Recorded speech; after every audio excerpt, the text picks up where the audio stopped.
Chapter 1, Bizarre Blizzards. One day a young man went into a golden hotel. It was so large and so big.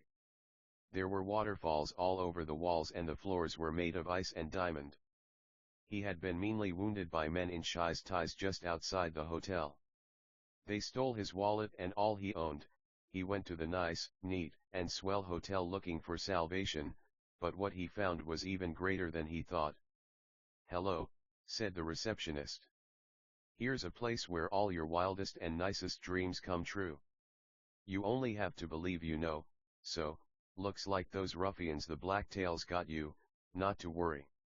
A helix of little light particles began to encircle him like a dragon or like Twilight Princess or like floating water droplets rose off the ground and began to twirl around him, but all of a sudden his wound healed. "Thanks, so hey, we just spawned in this world, sorry but, where are we?" Max said.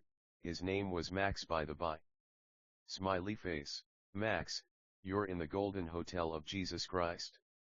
These hotels were made by Jesus Christ to protect those who wish to do the right thing. You know how hard it is in the dark mirror after all." "The dark mirror, what's that? Is that the world we're in?" "Correct, Max. Also we know your name because we know you, Max. We dreamt you'd be here. In our dream we saw you'd make this world of dark a world of light. We'd be impressed, Max. Who you want to see in a Beijing? He can answer more of your questions than we can." "He's at the top floor." The receptionist Alex began to call Abeju and he answered. "Hello. Hello Abeju, it's Alex. Max is here." "Perfect. Please send our nice friend up to our room right away. Tell him Kamina and Simone are here, but he must hurry for there's not much time until the black and white siren stops time again." "Very good, sir, consider it already done." "Bye, Alex." "Goodbye Abeju." "Well, Max," Abeju said, "you can head up to his room. He's in room DS15. He said Kamina and Simone were there. We have no clue who that is, but he said you'd know." "Good luck, little man." "Thanks, Alex." "God bless, man, love you." "Thanks again." "God bless you too, little hero." Alex smiled warmly at Max. He said this with a soft excitement, like he knew this d be hard, like he knew everything. That man surely had the heart of God.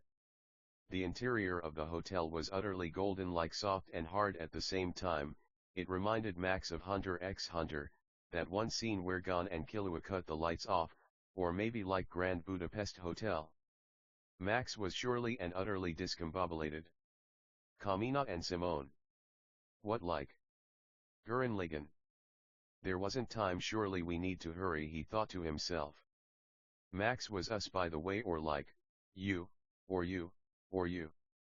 Max walked over to the elevator in disbelief. His wounds healed. Memories began to pour into him like an overflowing half-earth.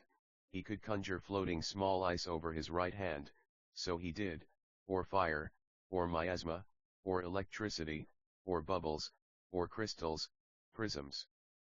He walked over to the elevator dressed in a white t-shirt and blue jeans.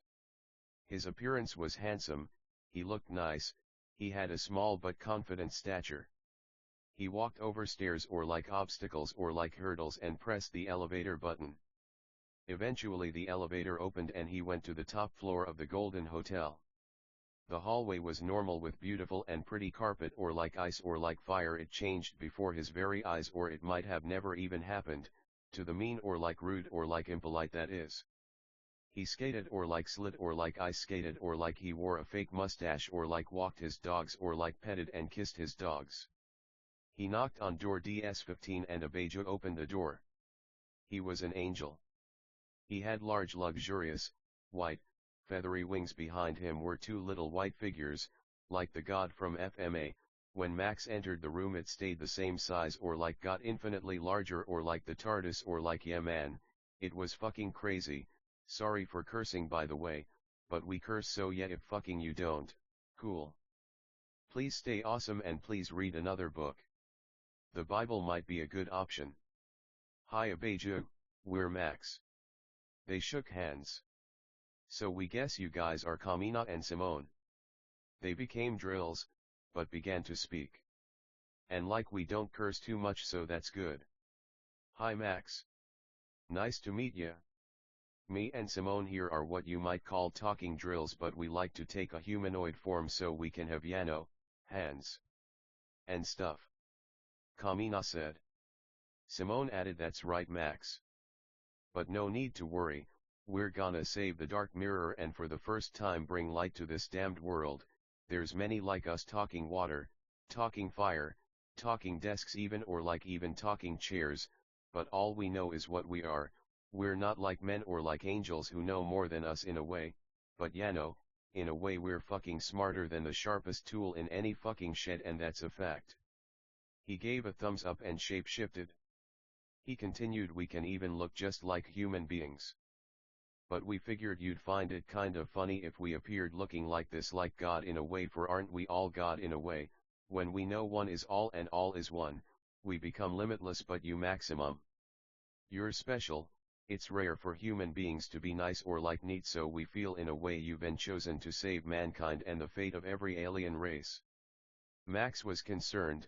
This was a lot of info to take in. Who were those guys that jumped us? They stole our wallet, phone, headphones, and our jewelry. Fucking sons of damn bitches. They'll pay for that. What did Alex call them? Blacktails. They were like giant monsters, but like silhouettes. We just appeared by the old rundown fountain, hardly working, but still pouring out water, we guess. But then, those things saw us or like attacked us. We guess Alex couldn't see because the doors of the hotel were opaque. Then they ran away and we limped over to those automatic doors, but then we saw this beautiful lobby. Was there a ceiling? Things are so hard to remember sometimes. Alex, was he one of these alien guys? He looked pretty human, but that technique he used, oh yeah. Why does our memory keep cutting off stuff? We remember we were fighting, we guess blacktails, or we might have dreamt it. It's like our memories are all gone. If they were even there to begin with in the first place. Max. Abeja waved his hand in front of Max's face. Earth to Max, he said in a funny, almost robotic voice. These guys who jumped you, Max, how big were they? Abeja said. Enormous. Max replied. They were at least double our height. They were fucking gross, blacktails, huh? That's right. Abeja said in a quiet, confident tone. He pulled up a digital screen, or like many, with pictures of blacktails with descriptions of their height, weight, where they're found, and powers. Of course, everything isn't hard enough already, we guess. Blacktails can range from nearly microscopic to the size of buildings, or even planets. If we don't stop them, they won't just destroy Dark Mirror but all the planets in the universe as well. We know you're a skilled magic user, Max. More skilled than anyone, whereas we all have our areas of expertise. You seem to be able to conjure anything, but you must hone and sharpen your skills. Blacktails don't play around. There are human colonies all over Dark Mirror. It's called Dark Mirror because it's thought there's a second half of Earth just below this, so dark that there's no light there. But hopefully one day we can make the half of Earth light and make it just like this one, huh? So what do you say? Can you help us, Max? Abeja finished. He was a manly man, surely the kind to protect women and children. He spoke like he meant every word, like this wasn't his first rodeo, if you catch our drift. Sure. Why not? We don't really know much about magic or blacktails or anything really, but what we do know is that if someone needs our help, we'll help them if we can. Max said this with quiet confidence, a running theme among our heroes. Quiet confidence is knowing if someone won't listen to us if we're quiet, they surely won't listen if we yell. So listen, Max, we've got a game plan for 15 Maple Avenue. We know a drug deal's going down here between the Darktails. We figured we bust in the warehouse, kick some ass and flush the drugs down the drain. Kamina said. He seemed happy and excited. Max was sure he was a skilled and competent warrior, someone who wouldn't back down from a fight no matter what. So no offense, but like, where are the police? Max said. No police, no one really knows where this planet came from. We were notified of its existence just yesterday, that's when we figure it was made. There are small pockets of humans all over Black Mirror. They reside near golden hotels, but they're so scared of dark tales, or black tales, they won't enter them, or if they do they usually don't stay long. That's what makes you different, Max. You're not afraid of these guys, and it looks like you even got some superpowers there just to show 'em what for. Max laughed. We love to see it, nice people doing the right thing. We gotta admit though, we don't remember much of anything, even we know it's unlikely for everyone to do the right thing in this world. That's so fucking mad to us. You can be happy and safe, but instead you choose to live poor, fucking depressed because a bunch of fucking monsters tell you to. Could never be us. Max said. He seemed kind of angry, tears began to stream down his face. The other men felt for him. It must have been hard. They came from alien races where it seemed everyone was nice, but he was different. Maybe had he been the only man it would have been different, but he wasn't. There were men, and they usually fucking weren't the nicest, but sometimes. But we're sure he pitied the women and children too. So when's this supposed to take place? Max said with quiet confidence. We'll be sure to be there no matter what. He raised his arm in the air and made a triumphant fist with it. Don't oppress the poor because they're poor. This Bible verse flashed into Max's head, but he didn't know what the Bible was or anything, but he knew it was true. Well, Max, it's tomorrow night, take our advice, get some fucking shut-eye. Healing doesn't mean you've forgotten the memory of pain. Take a shower. Eat something. You'll need your energy, kid. God bless you, man, you're a good kid, Max. Abijah said. He was like an older brother to Max, and he was older. Max was 26, Abijah was 30, Kamina was 30, and Simone was 20. Abijah was a good leader. He had the nice, neat, swell charisma of someone who knew how to handle pressure. Poor Max. For now it seemed he was the least of which, but that didn't mean he wasn't going to be the greatest someday. They all hugged and shared partings. Later, buddy. Love you, and don't worry about tomorrow night. We'll have about 15 people there who gotcha covered. We know you're just getting used to your powers. You might not seem that strong, but your ability to conjure anything is an invaluable asset. Abijah was very bubbly and upbeat when he said this, but then he began to cry, got really quiet and serious, and hugged Max really hard. He said, listen, we love you, you're the greatest, don't let anyone tell you otherwise. He emphasized the word anyone in a way that's hard to describe on paper, but you'd know it if you heard it. He smiled and wiped his tears. His hands were on Max's shoulders, his arms were fully extended, and he smiled in Max's face. Max was only 5 feet 6 inches, Abijah was 5'10" with a blonde bowl cut. A slim cut, but built, and a lean but muscly figure. Kamina was olive-skinned with black gelled hair and a similar build to Abijah, but Simone was at least 6'1" and really skinny. Max was thin. He loved food and always thought it'd be funny if he had a little bit of a beer gut, but the problem was he just didn't drink. Max smiled back at Abijah. Love you, man. Thanks for those encouraging words. We might not remember who we are, but we know who we're going to be. Someone who loves his friends like you guys.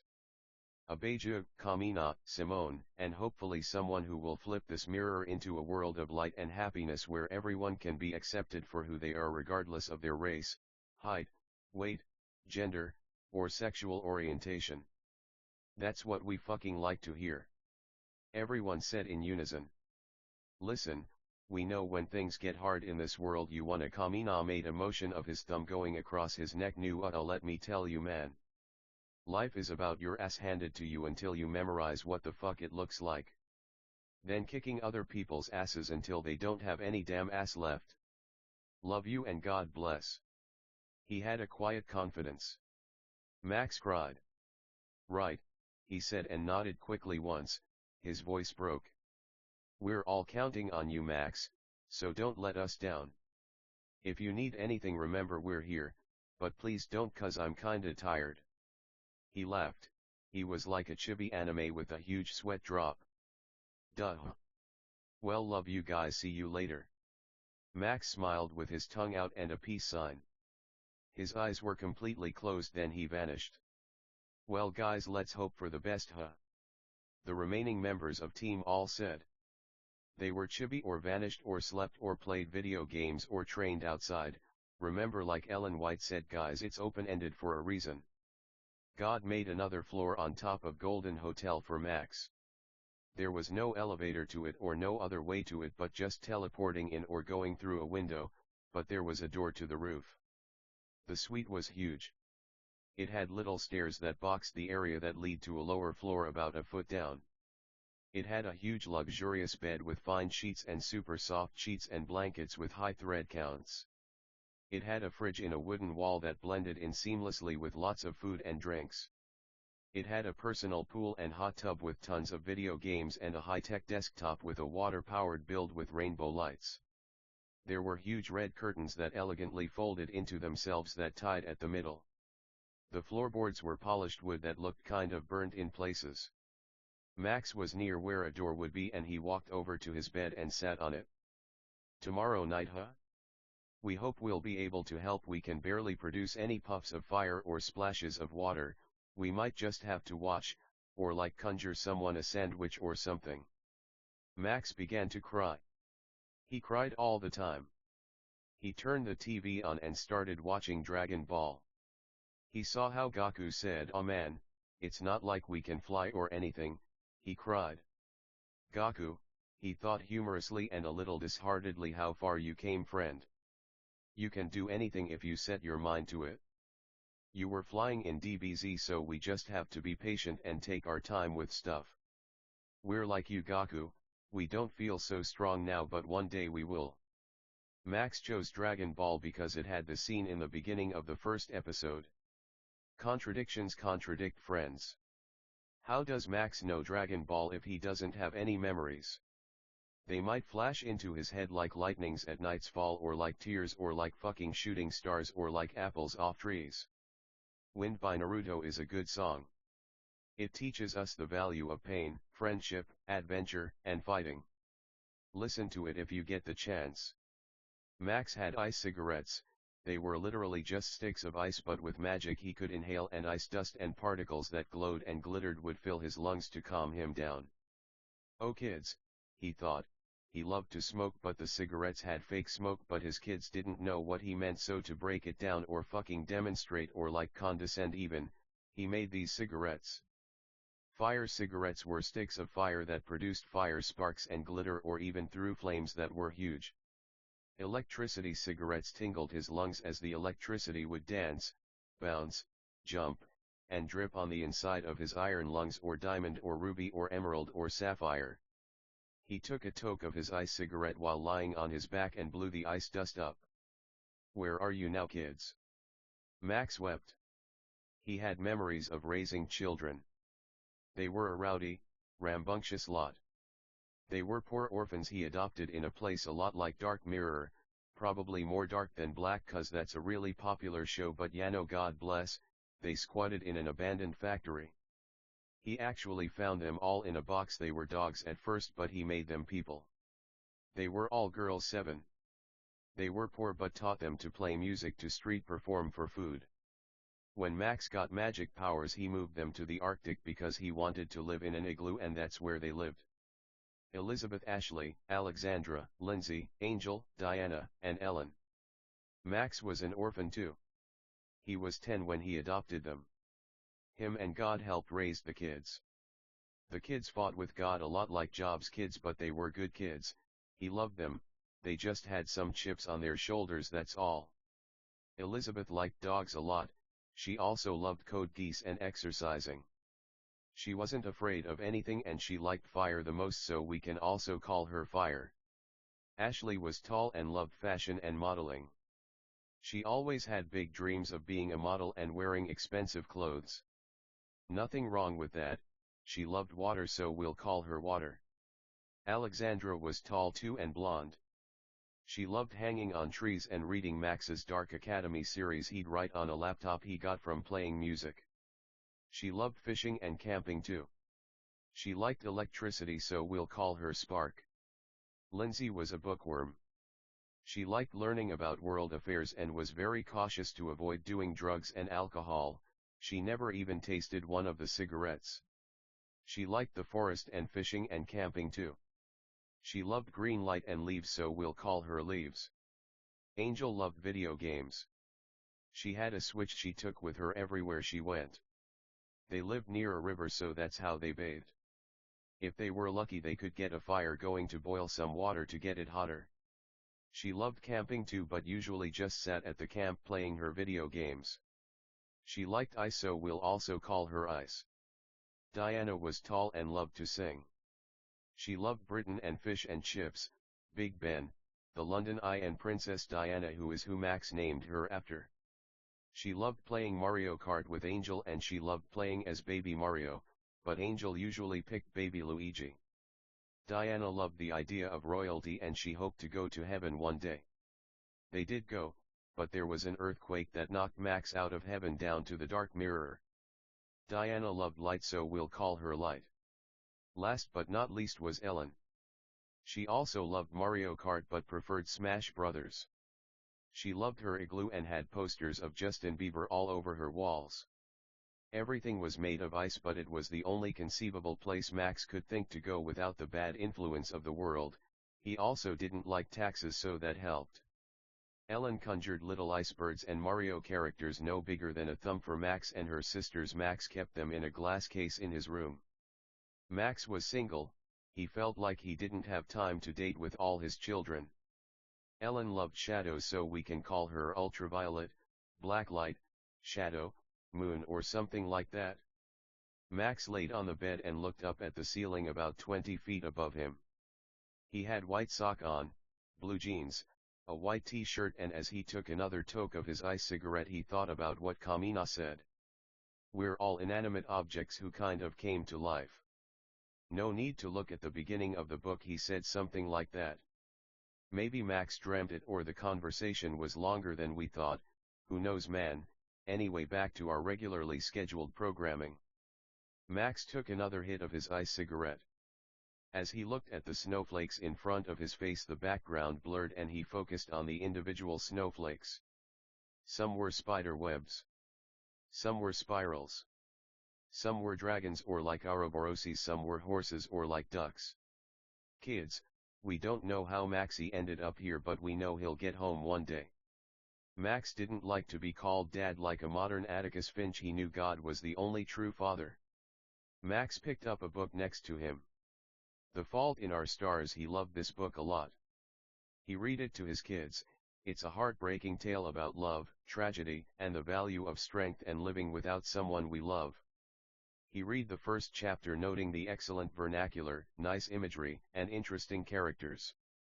The only difference was this was a fake story and that was real life. No, just kidding, we just love John Green. It's hard to know the difference between the real and the fake sometimes. Max began doing push-ups. He had a cross necklace and would blow fire at the fireproof wooden glossy panels. They were already burned anyway. Max could conjure about 20 feet of 3-inch fire. This was true of all his elements. Apparently aliens could conjure planet-sized fireballs. Max had a long way to go if he was going to save the Dark Mirror. But maybe there was a black silhouette half Earth under Earth, like two spoons touching, like these silhouette black tails. He might be able to make this place a utopia, with golden hotels, or like Ponyo, or like water, or like light, or like water, or like light. Kids, what did Maxie always tell ya, huh? Anything's possible with God. Max considered what his friends said. Get some sleep. We got an uphill battle tomorrow night, huh? Sorry guys, we'll have to sleep when the sun's out. Max thought with a quiet smile. His head was tilted down. He smoked his ice cigarette, then disappeared. Max was in a steel-walled gymnasium with glossy wooden panels, skinny, burned. Max was the greatest, but he remembered it all. People in heaven. He didn't remember any talking chains, no offense. He was attacked by blacktails and lost most of his ability to conjure great big firestorms, and instead was left with little fire strands or ropes. Max had a mansion with his kids in heaven. Sure, there wasn't ice, but at least there weren't taxes. He remember being at home one day with his dogs when suddenly there was an earthquake that knocked him off his hammock or like bed it's open-ended Yano. His cigarette fell out his mouth and the sky turned blood red and dripped blood like rain. The blacktails started attacking people and Max fought them with a lot of might but they overpowered him and he fell out of heaven like that old story of Lucifer in the Bible, but the difference was Max was a good man, no angel. So like Mario in Super Mario Galaxy he fell away and well, we know the rest of the story.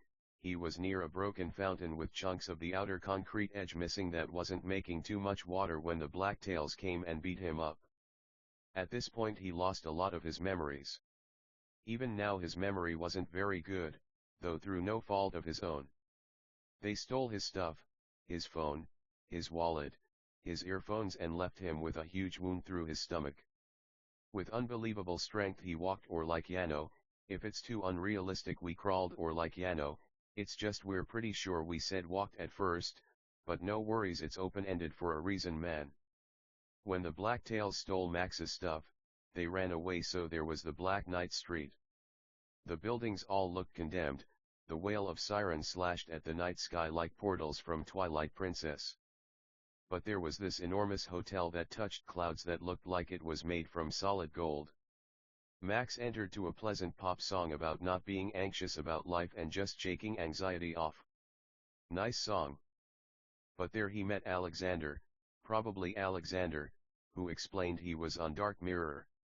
As Max thought of all these things he practiced his martial arts but it just wasn't the same, his fire was so small now, his water was so small now, and he could hardly make an igloo with the amount of ice or snow he was making. Fire reminded him of Elizabeth. They were all his favorite in a way. She loved the unpredictability of fire. The warmth, the heat, the way it could light up any tundra. Poor Elizabeth.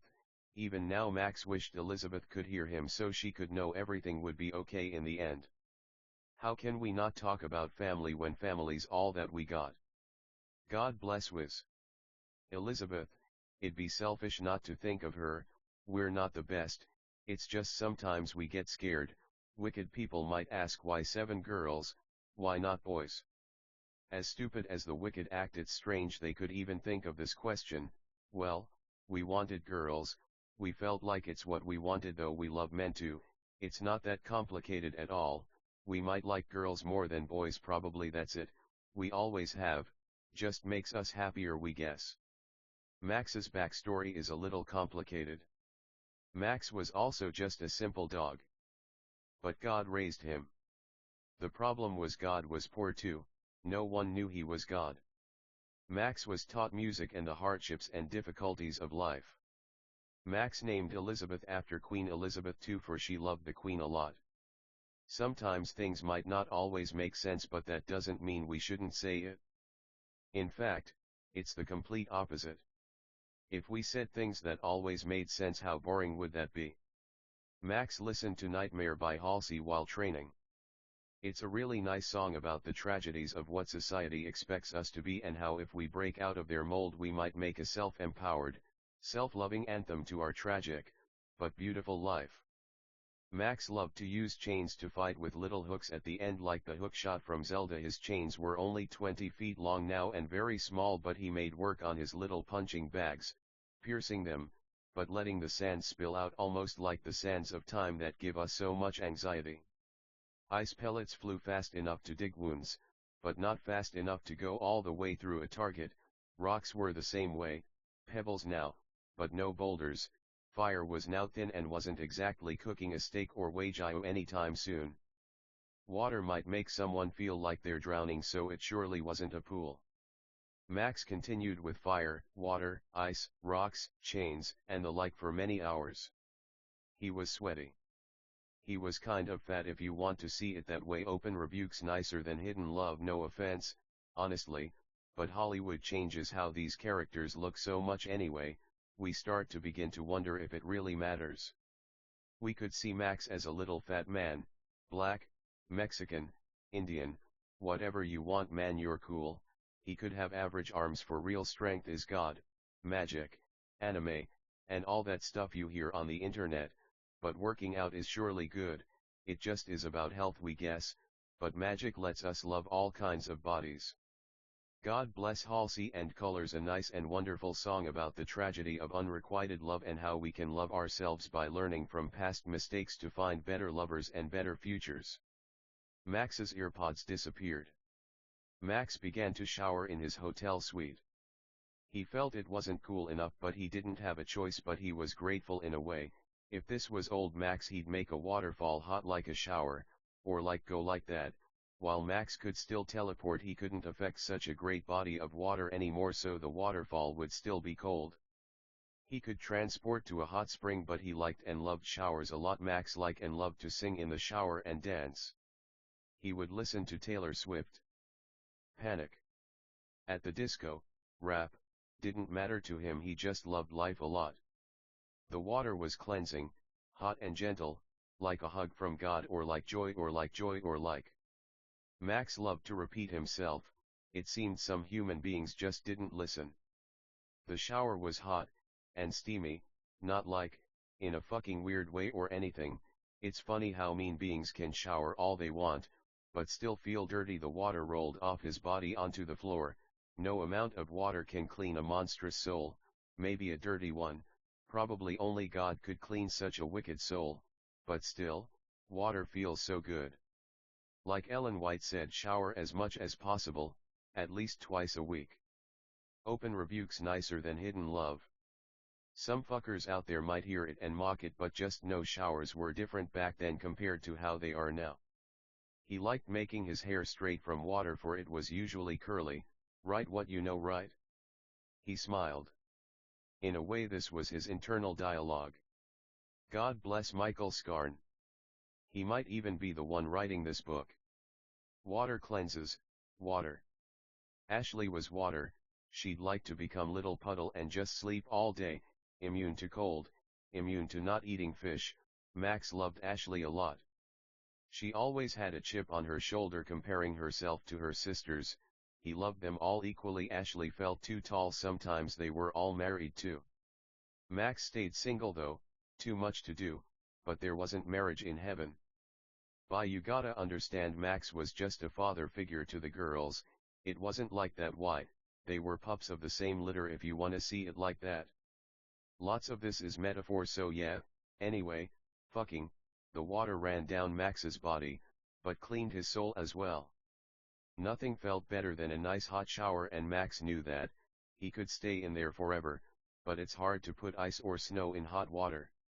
Max stepped out the shower filled with joy, but optimism as well. The floor under his feet was upside down and kept flipping over until it knew it existed. Chains flew across the universes in his mind slowly, but like lightning too. Nolus, a word Max made, a secret like his heart. Kidding, it means lightning. Max could flip his bathroom upside down as many times as he wants, but his rosary will keep falling onto his own shoulders. Fucking spin it one way, spin it the other. That's how he was. Infinite chains are a ladder in an ether we keep flipping or spinning, or like twirling or like swirling. All good is from God, so God bless God for thinking of this, not us, but in a way us for sure, cause God's way smarter than this. Max put on his boxers, basketball shorts, and a tank top. He laid on his bed and watched Inuyasha until he started playing Desire of Ages by Ellen White. He listened to it every night. It was 1 a.m, fucking humiliating. He thought he'd be up for way longer, but it's cool. Even better, he hated staying up, though he loved nighttime. Max woke up at 8 a.m. He had a digital alarm clock next to him, black with green numbers. It was 8 a.m. exactly. He blinked several times, trying to digest how grateful he was to see the day's light again. Light. Diana. Diana had a good husband. Max loved him a lot. He was a nice and successful man, a businessman, stocks and that. He wasn't the nicest though. None of their husbands were, so Max always had some resentment toward them for that.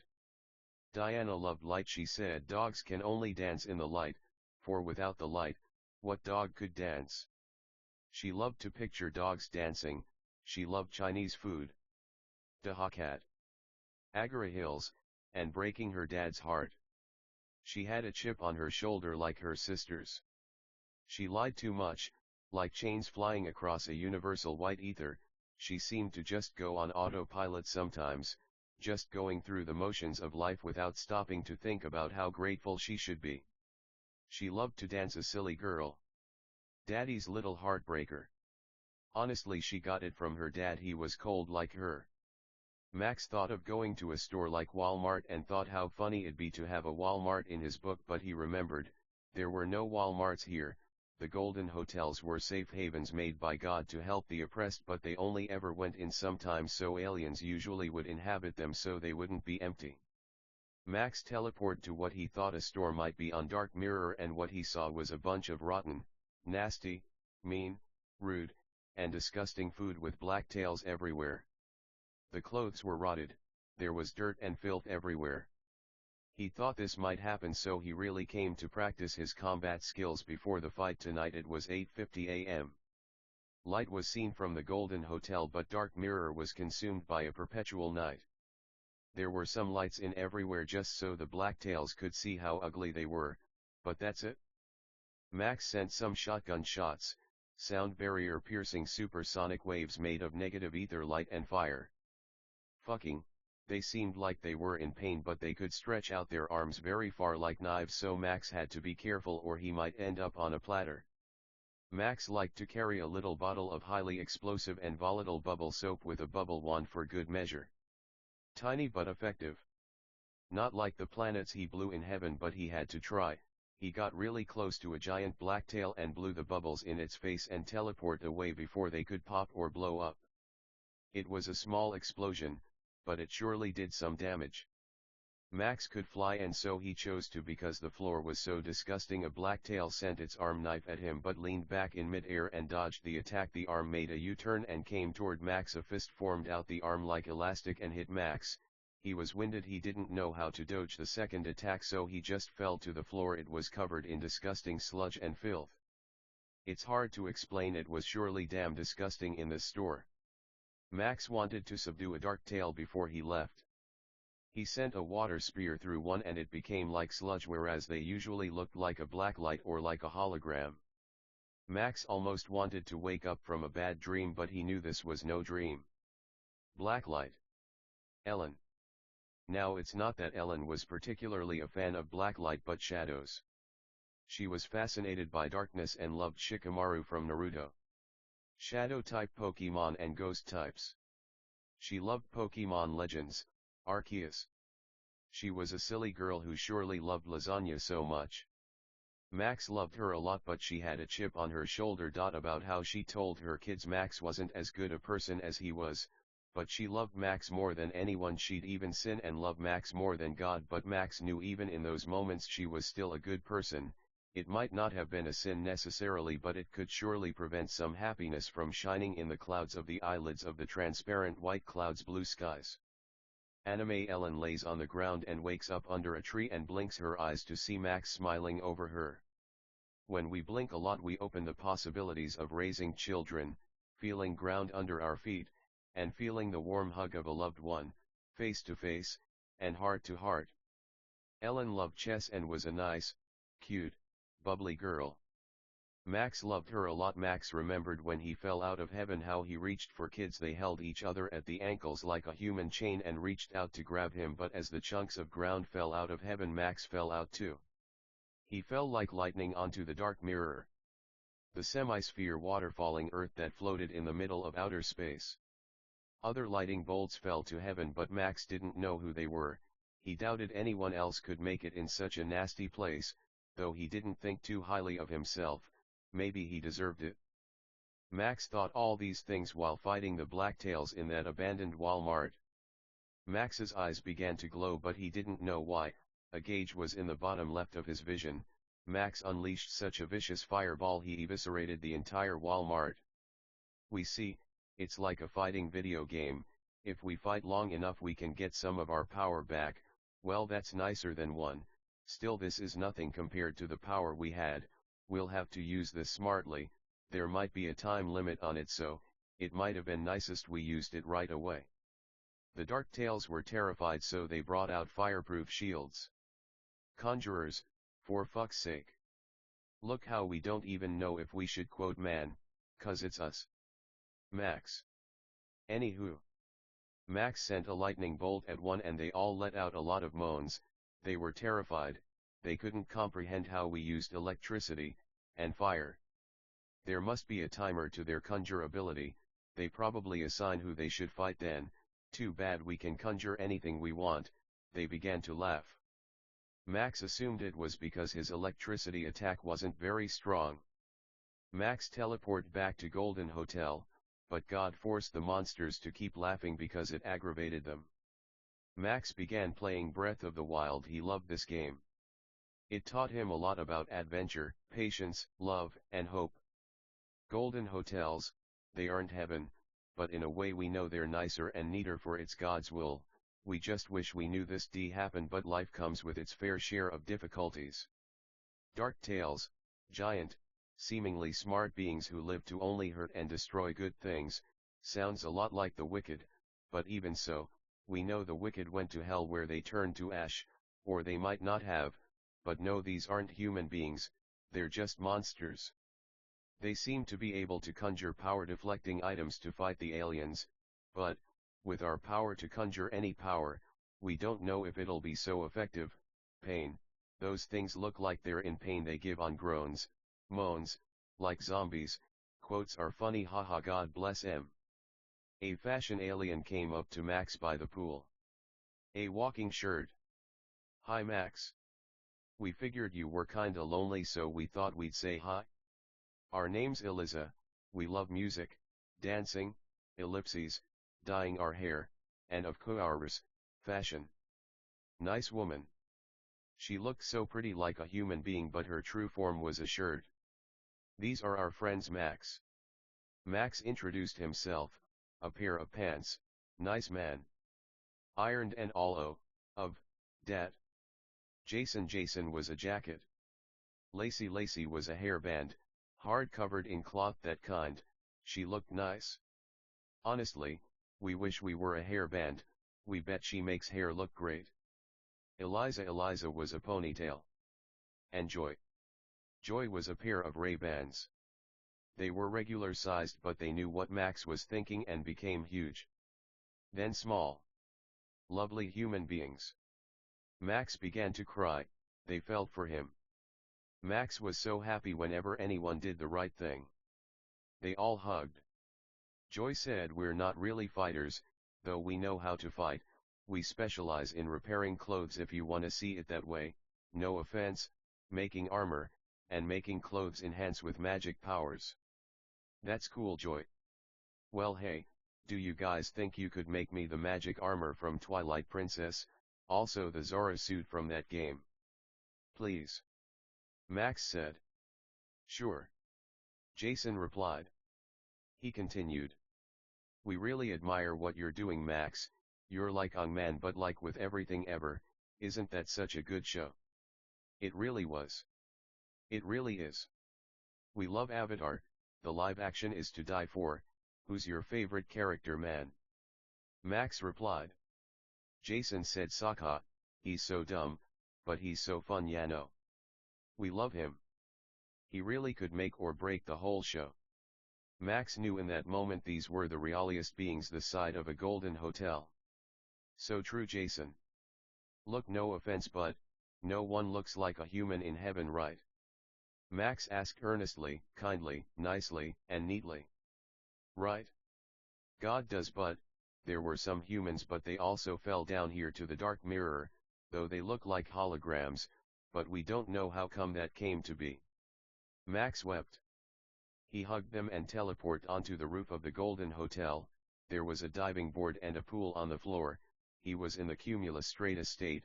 He jumped, his fat jiggling, and did flips all the way down to the pool like lightning, and landed so hard he knocked all the water out the pool 10 feet in the air, then it all landed back in. Max ate a pizza and asked the other Max, hey Max, great name by the by, do you guys eat? Max asked timidly but humorously. The other Max said, we can, but we have to become human beings, we don't actually need food, we do sleep though and feel pain, though we can choose to feel pain, but we can't choose to not feel it for too long. Max thought to himself, wow. The power to feel no pain, what an amazing pair of pants. The other Max became a person.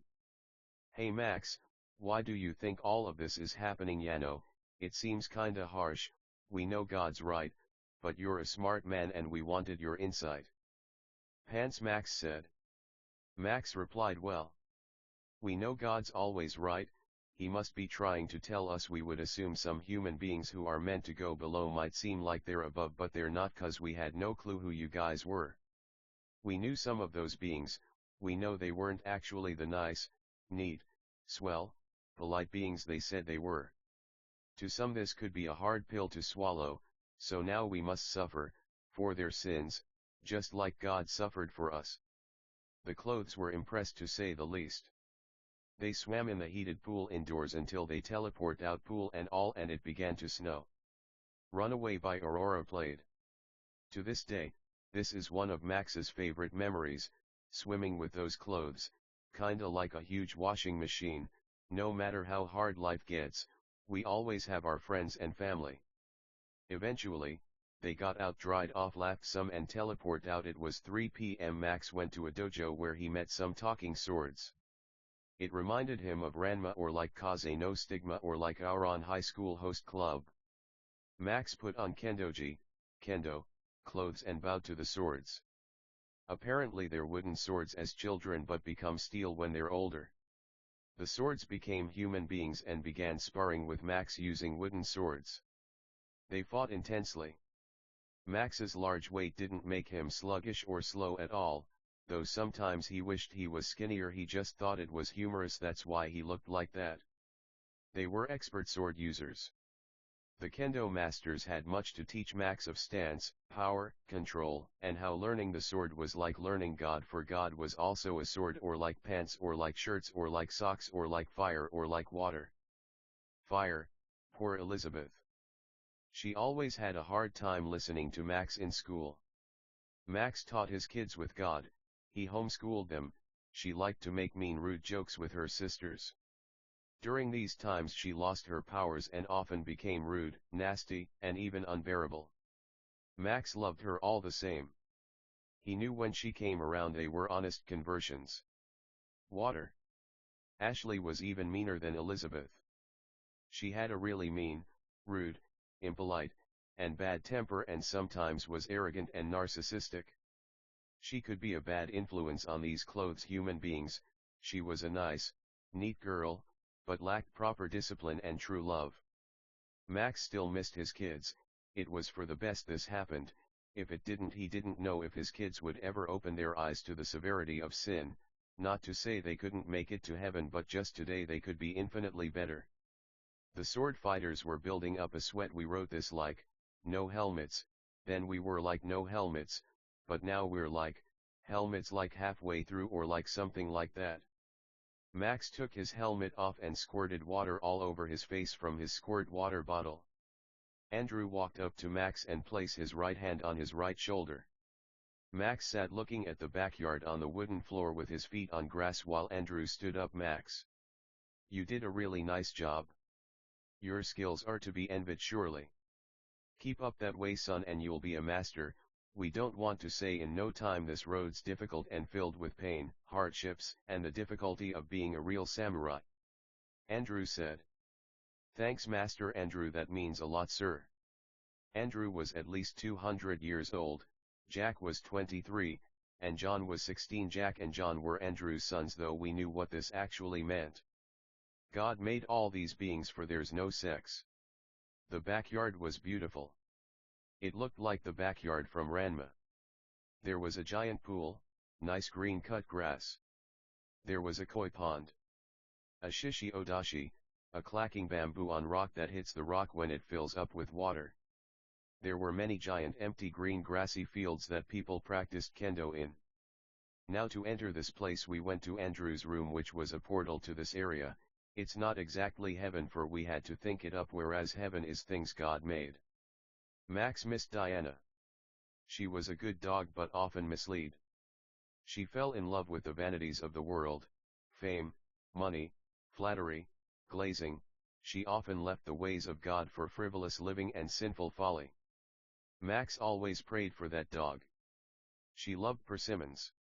She could grow the sweetest persimmons and Max loved eating them and she loved eating his apples. She made sweet tangerines, oranges, orange juice, grapes, blueberries, honeydew. She loved walking barefoot on grass. She loved stepping on apples to make apple sauce and apple juice. She was a nice, loving, and kind girl. Max prayed for her. Max also thought of Elizabeth, how much she loved Unravel 2, a video game about two yarn guys, though they never finished it. She loved Britain and spaghetti with lots of cheese. Smart girl, she also loved cheesy garlic bread. She loved to write stories on her MacBook and play Paper Mario, The Thousand-Year Door. She loved to read Job, Psalms, and Song of Songs. Surely and truly a dog among pups. She probably lied too much. She smoked and drank, but that wasn't as bad as she thought. She loved to play basketball with her sisters and to go to baseball games. We teleport and we made money through stocks and crypto, plus this stuff was in heaven. Elizabeth always wished to be a Goomba when she was younger, just a walking talking shiitake mushroom. Max always said he'd eat her up. She was shy and anxious about so many things, but she had her own life, and she had a good one. Now she was in heaven, but Max was on Dark Mirror, the post-apocalyptic half-Earth, though Max knew Earth was usually round, with waterfalls falling off the edges. The golden hotels were impossible to see from space. From space it just looked like black silhouettes of buildings with water falling off the sides, but it just might sparkle to indicate there's just the smallest amount of hope there. Poor dogs, they were better than they thought. They were too hard on themselves. They often said sorry. They liked to be dogs and run and race each other. Nothing wrong with dogging or dogging either way. Max always thought of those dogs. He didn't have much else in this world. He had 7 dogs, some crystals, Pokemon card. No lol, he loved those dogs, but he had a lot, but in a way those were his only friends. Everyone else in heaven seemed more unreliable, and he'd never met the aliens. Money can never fill the void of true love and friendship. Max missed heaven, playing Quidditch, playing with dogs, hoverboarding, but now he was still in heaven in a way, but a crueler heaven, an uglier one. Poor dogs, a phrase Max said often, never giving themselves enough credit. Elizabeth, Ashley, Alexandra, Lindsay, Angel, Diana, and Ellen, the 7 dogs of Max's heart, one for every day of the week. Poor doggies, they always tried their best. Meanies denounced them so much, calling them goody two-shoes or whatever that means. He loved those dogs, soft shampooed fur, always smiling, biting shoes and feet, sleeping, running, swimming, good dogs, just a little misled and lost but his friends at the end of the day. Poor dogs. Max prayed for them, for Satan has asked to sift them like wheat. Those dogs cried, they languished in anguish. They didn't know why the world was so cruel, but they did their best, and at the end of the day that's all that really mattered. Poor dogs. Max was always saddened by animal abuse. Animals are our best friends. They offer comfort, cozy cuddles, soft shampooed fur. You can lightly bite them, you can kiss them, you can hold them, rock them, make them dance, dress them up, put sunglasses on them, a shirt, make them DJ, ha ha ha ha. You gotta love animals. To Max the saddest thing is when a dog cries, cause you can tell they're trying to be so strong during it. They're so confused and hurt. He loved dogs. There were an infinite amount of dogs in heaven. Poor dogs. It surely was a dog-eat-dog world. In a way Max wrote this book for his children so they'd learn to do the right thing. Poor dogs. God, Max's heart was broken. He might as well change the name of the book to Dempo. Poor dogs. Max hit his ice cigarette. He blew our carriages, TVs, Link in iron boots fighting Wolfos in ice cavern, and Naruto eating ramen. He liked to make little snow figures his ice smoke, though it was more like ice particles. Max passed his cigarette to Andrew, Jack, and John. Bear in mind guys, John was 16. But it was more like candy than a cigarette. Don't smoke, kids, and don't let fucking idiots tell you an ice cigarette is a cigarette. Well guys, Max said. He got up and put his fist into his open hand and kept the hand flat and bowed to show dignity and respect. "You've taught me so much, we thank you for your kindness, niceness, neatness, swellness, polite manners, and hospitality." They bowed back. "You're welcome back here at any time, Max. See you tonight at the warehouse." "Good luck, son," said Andrew. They walked toward each other and group hugged for a while. Max wept. They smiled at each other, then Max vanished. It was now 5 p.m. Max went to a beach. He met a talking beach ball, a talking volleyball, a talking umbrella, a talking beach towel, and tons more people. The kids were sand buckets, sand pails, sand cookie cutters, and little sand hand shovels. At that moment a beautiful woman walked up to Max. Her name was Jackie. "Hi," she said. She was so excited and happy she kinda screamed. Max looked up, his large stomach scorched from the heat of the summer Sunday. "Hi. Our name's Max. What's your name, cutie baby?" "Jackie." "So, come here often?" Jackie said. She was so nice. She was smiling and winked when she said often.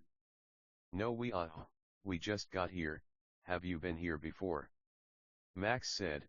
He smiled. It seemed Max fancied Jackie, but let's watch. "We just got here," Jackie said, smiling, but then she began to cry. Max's heart broke. Jackie sat on his lap. We were in heaven, but ya know that earthquake happened and we fell out, but actually now that we think of it, we've been here a few times, we've been here some weeks." Max believed her, but he thought the earthquake had happened so recently, he was confused. "That happens to me too, memories come and go," Max said. Jackie replied.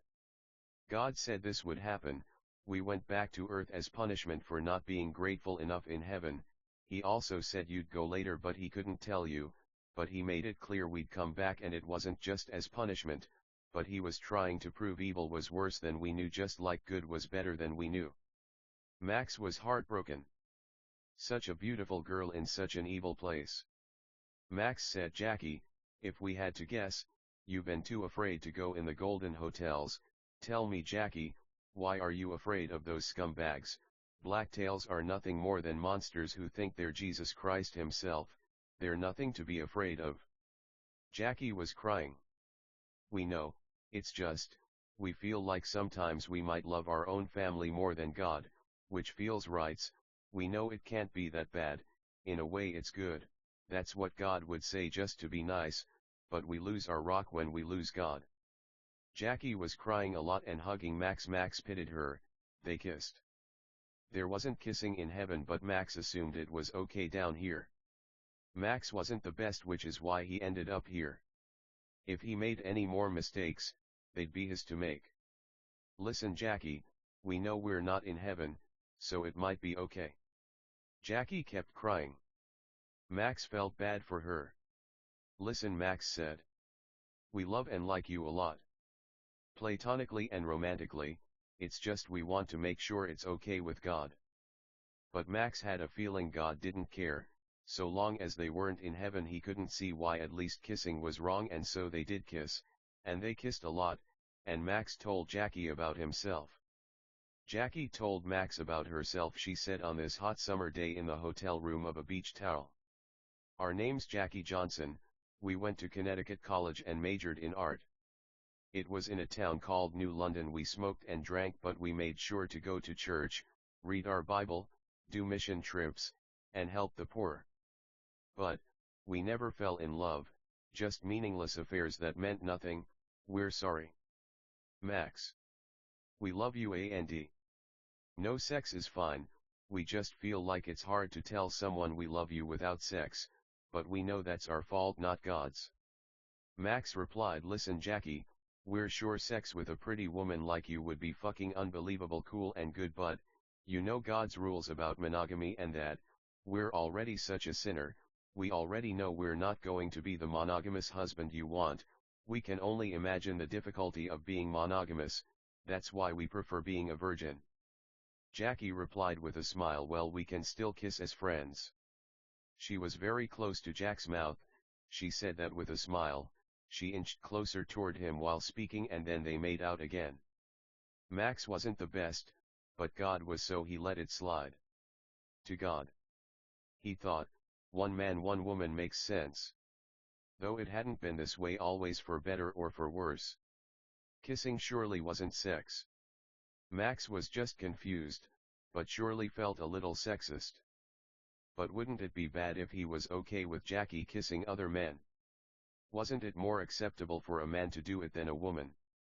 Max wasn't the best, but it wasn't sex, and it wasn't going to be, so we don't know how it's cheating if there's no sex and the women know. Poor twisted human heart, swayed by the simplest things.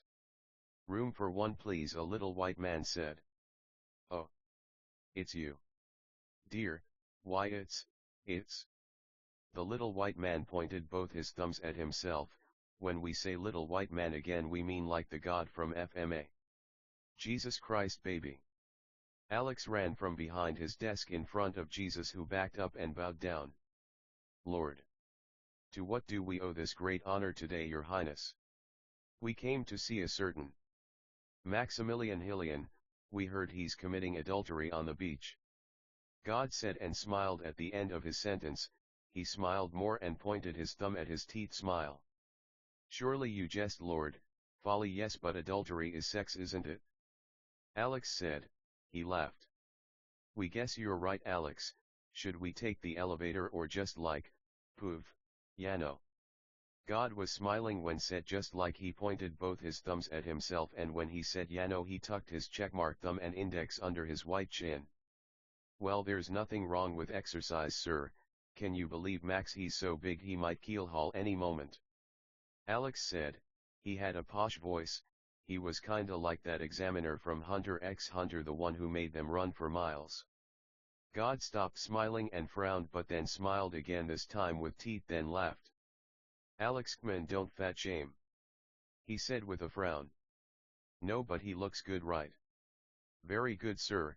Those are my apologies, dearest, smallest Jesus Christ. Here's a room key, Jesus, you go right on up. Alex said. Thank you, Jesus said, letting the key dangle in his right hand while he held it up. He swung the key, which looked like a traditional key and a keycard on a keychain, while dancing and whistling over to the elevator. He pressed the elevator button and smiled and laughed while waiting. He hit the e-cigarette and said, "Don't discriminate, kids." When he said kids, he gave a thumbs up. He said it as if he was looking at a camera. He walked in the elevator, turned around, smiled and waved at everyone. They all screamed positive compliments at him. The doors closed, then the screen went black. Jesus was like 3 feet tall. He usually looked like a human, but he liked to look like this as a joke. He took another hit of his ice cigarette. Ice was the best flavor, blueberry. He was disappointed in MX. But what could be done? Plus Max was usually a pretty nice person. The elevator could move like lightning, so Jesus arrived. The elevator began to smoke and he was disappointed. We need to fix that. So weird. But technically we did it on purpose, cause we thought it'd be funny to annoy people who are too picky. But how can it move so fast? Isn't that dangerous? Jesus thought in a mocking voice. That's the point, guys. Jesus didn't curse cause he was better than us. Jesus exited the elevator door and coughed as he waved smoke away from where a nose would be. We wish we cursed. We don't, but we just pity people. No, it's not the worst thing at all, but it's wrong. Jesus walked down the corridor until he found the door he was looking for, but unlike all the doors, this one was opened with a sign that said welcome, stitched like embroidery in a frame hung on the door, red yarn over white cloth.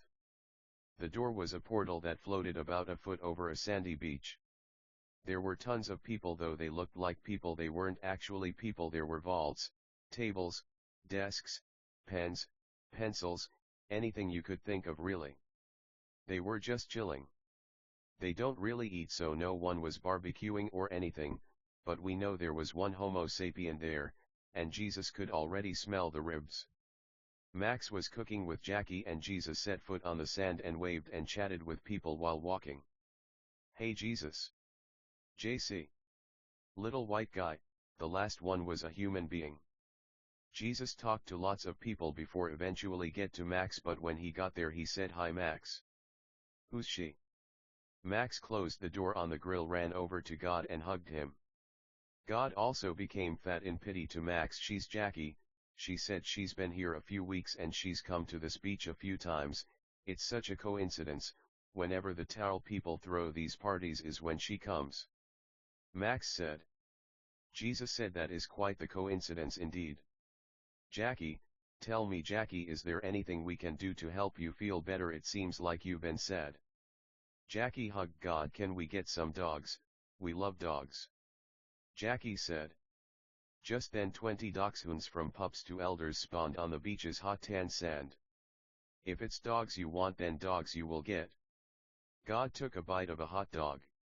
"Anyway Max, you know if you kiss one woman, you should only kiss one woman, but we know women can be cute, not for me though, we're better than everyone obviously." God said. "Obviously, so God, how long do you think it'll take to get everyone back to heaven?" Max replied.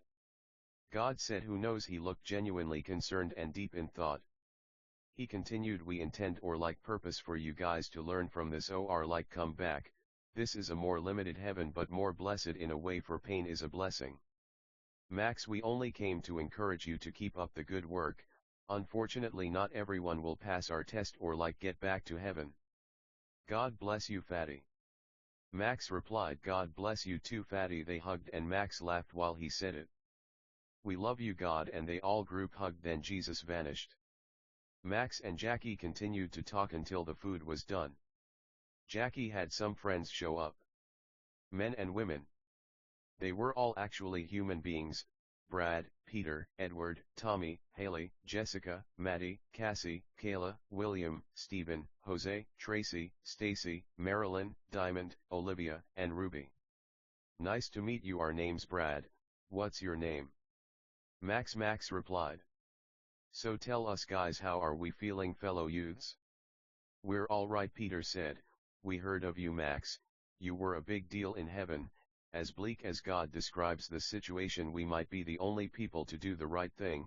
Nice to see you." And Jackie hit it off. Like an anime, all the men started to cry waterfalls in a comedic manner. "You know Max, we tried hitting on these girls but it seemed like they all liked you." Like an anime, they stopped crying and they all had tuxes on and held bouquets of flowers. "Our true love is God anyway, and it's even better because romance distracts from the love, kindness, justice, and beauty of God," the men said in unison. "Anyway Max, we'd love to stay but we just wanted to help the girls get to know you." The men then left the Golden Hotel. Envy probably got them. They continued to fight the Blacktails, but who knew if they'd build up the courage to just leave and come back to Golden Hotel. Max blushed. This was a lot of women. It was kinda like Drake and Josh. "Hey guys!" the women all screamed excitedly. Max did notice the men kept flickering. Being a man is a difficult thing.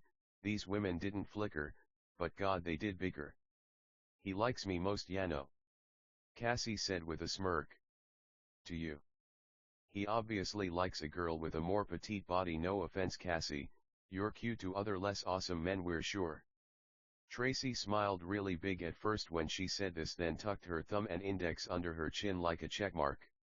Marilyn said, "You're lucky there's no sex or you guys wouldn't have a chance." Max wept. "Guys," he said laughing. This was also a reason Max always stayed single. It seemed so women fancied him, he'd feel bad to only choose one, but without sex. Max was willing to trifle. "We love you guys all equally. We don't know if kissing should be a thing." The women started to cry and Max felt for them. Crush by Tessa Violet started playing on a speaker nearby. Jackie motioned that she wanted to talk. She said, "Max, we know when we speak for all of us." And the other women agreed with nodding. "We don't have to kiss, but no, we don't like anyone but you. Should we lie? Liking the same man can't be a sin, right?" They all agreed, "But we don't need to type it 'cause we feel like the audience kinda gets it, Yano." "Well, I like and love all you guys. You're not wrong, but I am, so let that punishment fall on me." We feel like we'll just end up kissing later, so we might as well do it now. Then Max was a really bad person and made out with all of these cute ladies. Cassie motioned that she wanted to talk and everyone motioned and nodded to give her the floor, their attention, and the mic. Cassie said, "Look Max, we feel like we speak for all of us when we say." And the other nice women agreed. Cassie continued, "We don't want to lie, but we can pretend we're just friends if you feel it's immoral or God, people are sensitive, open relationships are a thing, right?" Cassie said, and everyone agreed. Max, like, dating shows the man dates all the women then picks his favorite, we could do something like that. Everyone laughed. What a nice, neat, swell, polite, good, and great idea. Then at the end I'll Max pointed up. He winked. Pick our favorite woman, perfect.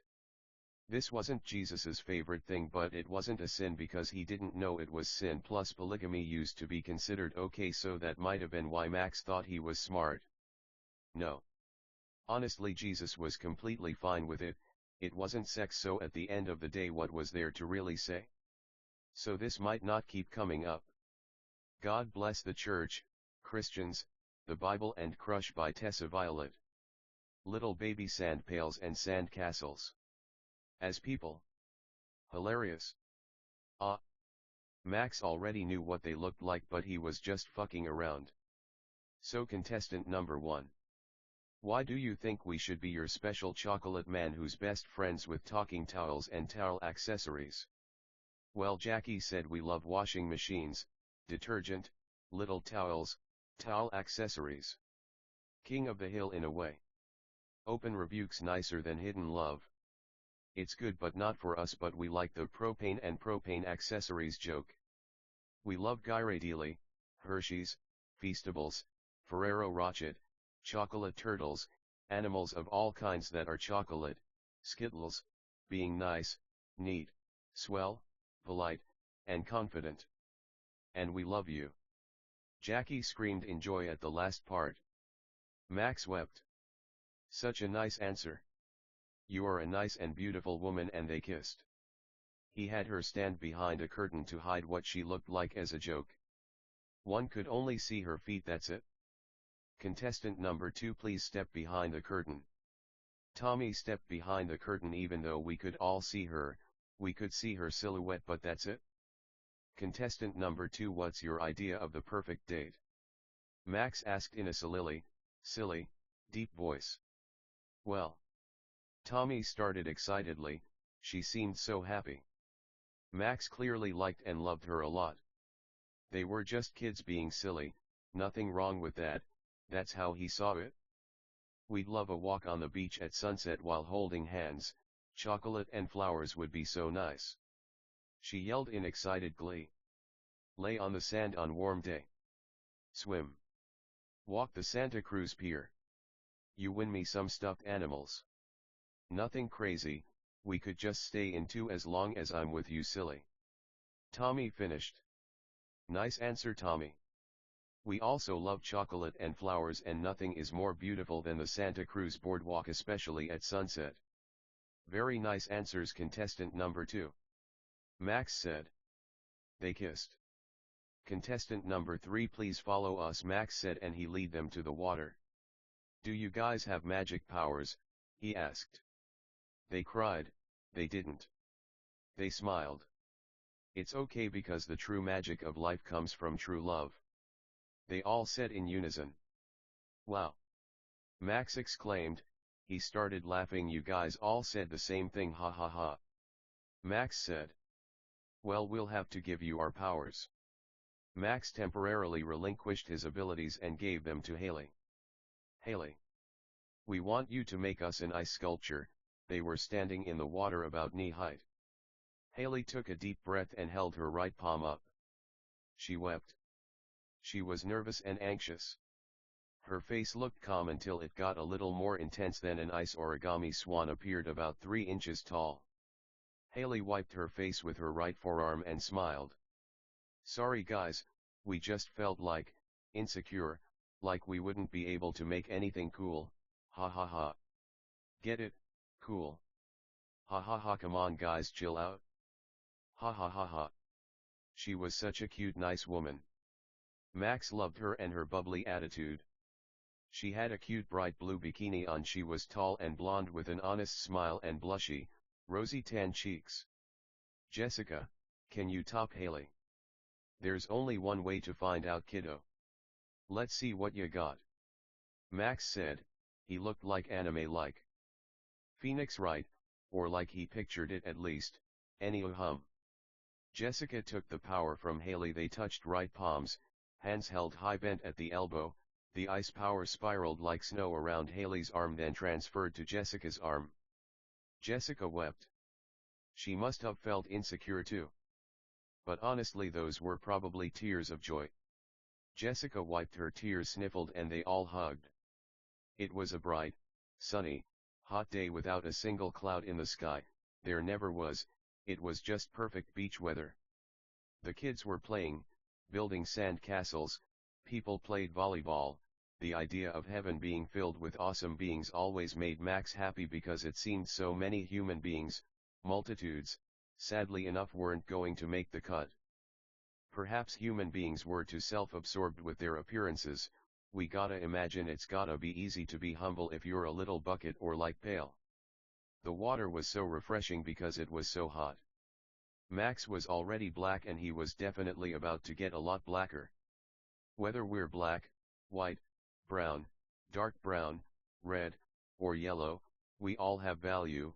For Max, he liked or loved his skin color and didn't intend nor purpose to change it. Jessica said, "All right everybody, it's time to show you guys the cutest little horse you ever did saw," she said with a Texan accent. She raised her right palm up, closed her eyes, and thought long and hard about what she thought the horse should look like. She stayed pretty calm the whole time. There's two kinds of people in this world, Yano, and poof. The horse appeared in her hand, cooling it to the touch. It was a beautiful little stallion. Jessica probably liked riding horses. Max knew that was a popular hobby back on Earth.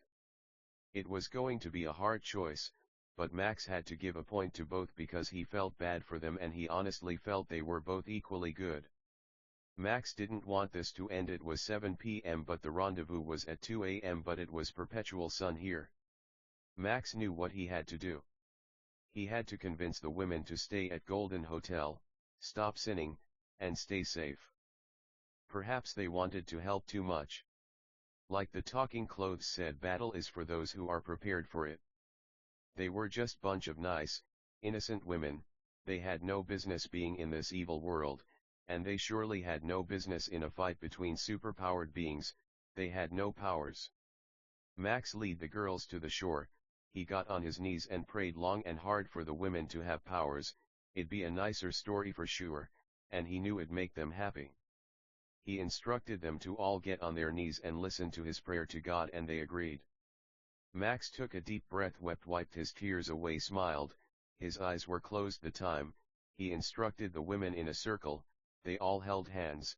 They all wept, wiped their tears, and Max began speaking, "Dear God, please help us to find guidance in you. Let us get closer to you and feel closer to you as you test us. We pray we pass this test and every test you could ever give. We bless your holy, holier, and holiest name. We adore and worship the very ground you walk on. Like Mary Magdalene, we ask for powers for the women, not for combat, but just for fun, for recreation. We pray you give these women love and strength. We also pray for our daughters who are still above." Max screamed. At that moment God gave him confirmation his daughters were safe and in heaven. He cried a lot.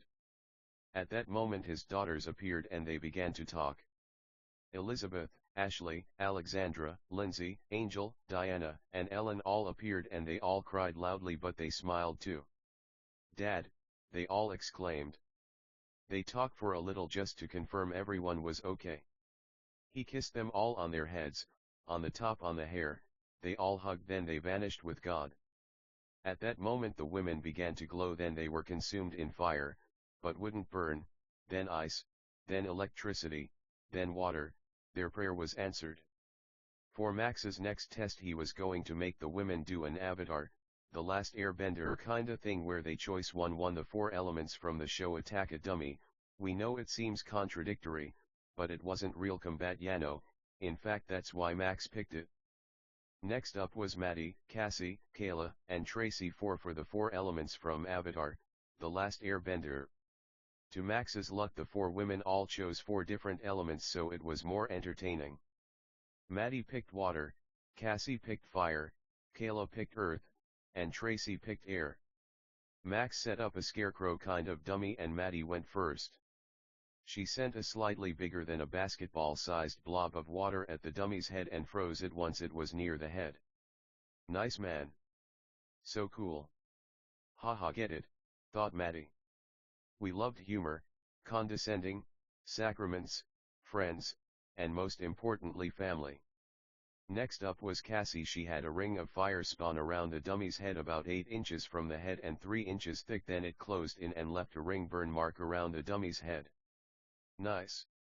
Cassie said that was pretty hot, huh Max? Cassie said in a cute, sexy, humble, and awesome way. That was awesome Cassie. Good and great job lover. Max said in a nice, neat, swell, polite, happy, excited, manly, humble, brave, hopeful, and adventurous way. Kayla was next. Now, to us sand is earth, but if we remember correctly it wasn't in Avatar, so to stay faithful to the show Max spawned some rocks for Kayla, about 100. Kayla sent them high into the sky about 100 feet above the dummy, stacked them so that it looked like they were glued together, and brought them down with a loud and proud warcry. They fell super fast and hit the dummy so hard a long narrow hole was left with sand pouring into it like waterfalls. That wasn't too hard Max, love you baby. Max blushed. Kayla was such a sweet, innocent young woman. Way to go Kayla. You are a nice, sweet, beautiful, and wonderful young woman. That was really badass and tight babe. Good job again and seriously nice work. You're a serious legend round these parts partner. Max said. Thanks partner. Kayla bowed and Max put a cowboy hat on her and cowboy boots plus a lasso in her hands. She lassoed him, brought him close to her, and they made out. They blushed. They wept. They definitely and surely liked and loved each other a lot. Next up was Tracy, and her element of choice again was air. She stood in front of the dummy, took a deep breath. She sent wind crescents at the dummy like Kagura of the wind, but instead of a fan the wind was visible swirling around her. Then she shed it off and it hid with such mean, nice, ferocious force the dummy was cut to pieces but stayed in place, but the arms fell off. Tracy had freckles, she was wearing a cute white bikini, and she screamed for joy and jumped up for joy with her arms high and proud. She wept quiet tears of anxiety, but also joy. Tracy loved to dance, she was sisters with Stacy, they loved to dance and they loved hip-hop. They also loved footwear and anime. People gave Em a hard time for no reason, but Max really liked Em. That was a breeze. Tracy said in a flirty, cute, and sexy way. Max blushed. He laughed at all their jokes cause he thought they were genuinely nice, neat, swell, polite, and funny. Max conjured a fake mustache on him and all the women. They all laughed. He also gave them top hats, canes, and full suits. They danced around and talked in a silly fancy pants, dumb way, and they laughed because that's what kids did. Max walked over to a baby and picked her up. People in heaven were literally that nice. Max, we'd be offended if you didn't pick up our little 4-year-old. Said a pair of beach ball parents. They became beach balls and rolled over to me. They didn't have face or anything, but they saw our Charlie Chaplin show and put on fake mustaches and monocles, and tuxedos. They became human beings again and told us her name was Susan. Susan said, "Hi Max. Mom and Dad told us you're a big deal in heaven, and to God, why'd you lose all your powers Maxie, if you don't mind a smarter than you baby asking?" She wept. Sorry, like the Bible says, folly is bound in the heart of a child, but the rod of disciple drives it far away. If you love your child, give them the rod of discipline. If you denounce them, Spare them the rod of discipline. Discipline your child and save their life, don't be a willing party to their death. She cried a lot. Poor kid, what a sweet, tender, and mild little baby. She looked like a little god, like a little white guy, no offense we guess, fucking, then a little baby girl, then a little baby beach ball. Max wiped the tears off that little beach ball and kissed her. Max said, you know what else Proverbs says, you little baby genius boss baby. Open rebukes nicer than hidden love, why not look like a little baby girl? So meanies reading this, don't give us a hard time, huh? Under the lighting sun, under the snowy icy cloudy snowing icy lightning sun, under the drowning snowing angelic snowing icy lightning icy snowing sun, under the lightning icy snowing angelic icy snowing lightning Sunday. Susan replied, we were so mad at first, Max, like life isn't hard enough, but you're right, we just feel it's cool how you always get a point across in only a few words, like all your books just use the same words over and over and over and over. And sorry. She wept. Max laughed. He tried not to curse around kids, but the parents were cool like that. Susan continued, she looked human when Max said so, but she was understandably frustrated. Who doesn't want to be a beach ball? That's why Max said those 4 sentences. Whenever Max said something he felt was hard to know or he felt might offend someone, he always said 4 sentences after to make it less offensive. Susan wept a lot. She felt really bad. Sorry, Max, we might have started rambling there.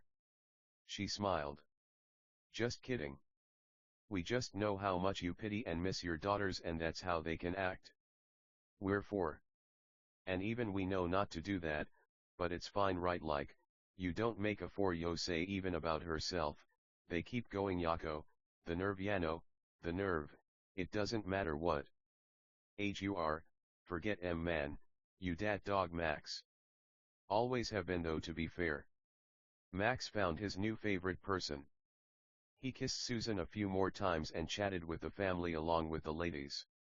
Max and the women went to a bamboo forest and began cutting bamboo.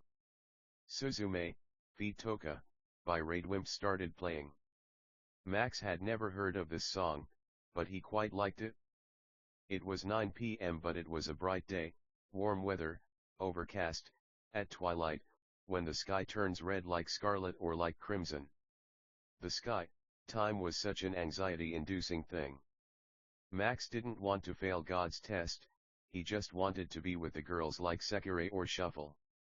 Or Clannad or like Baka and Test Harems Yano, but he knew he had to protect them. They cut the bamboo, the women were like Max. They could conjure whatever they wanted, but of course, again, it couldn't be for combat. The aliens could only make particular things, but they were really skilled at it. They spent time cutting down bamboo, petting pandas, and eating chow mein. Max cried.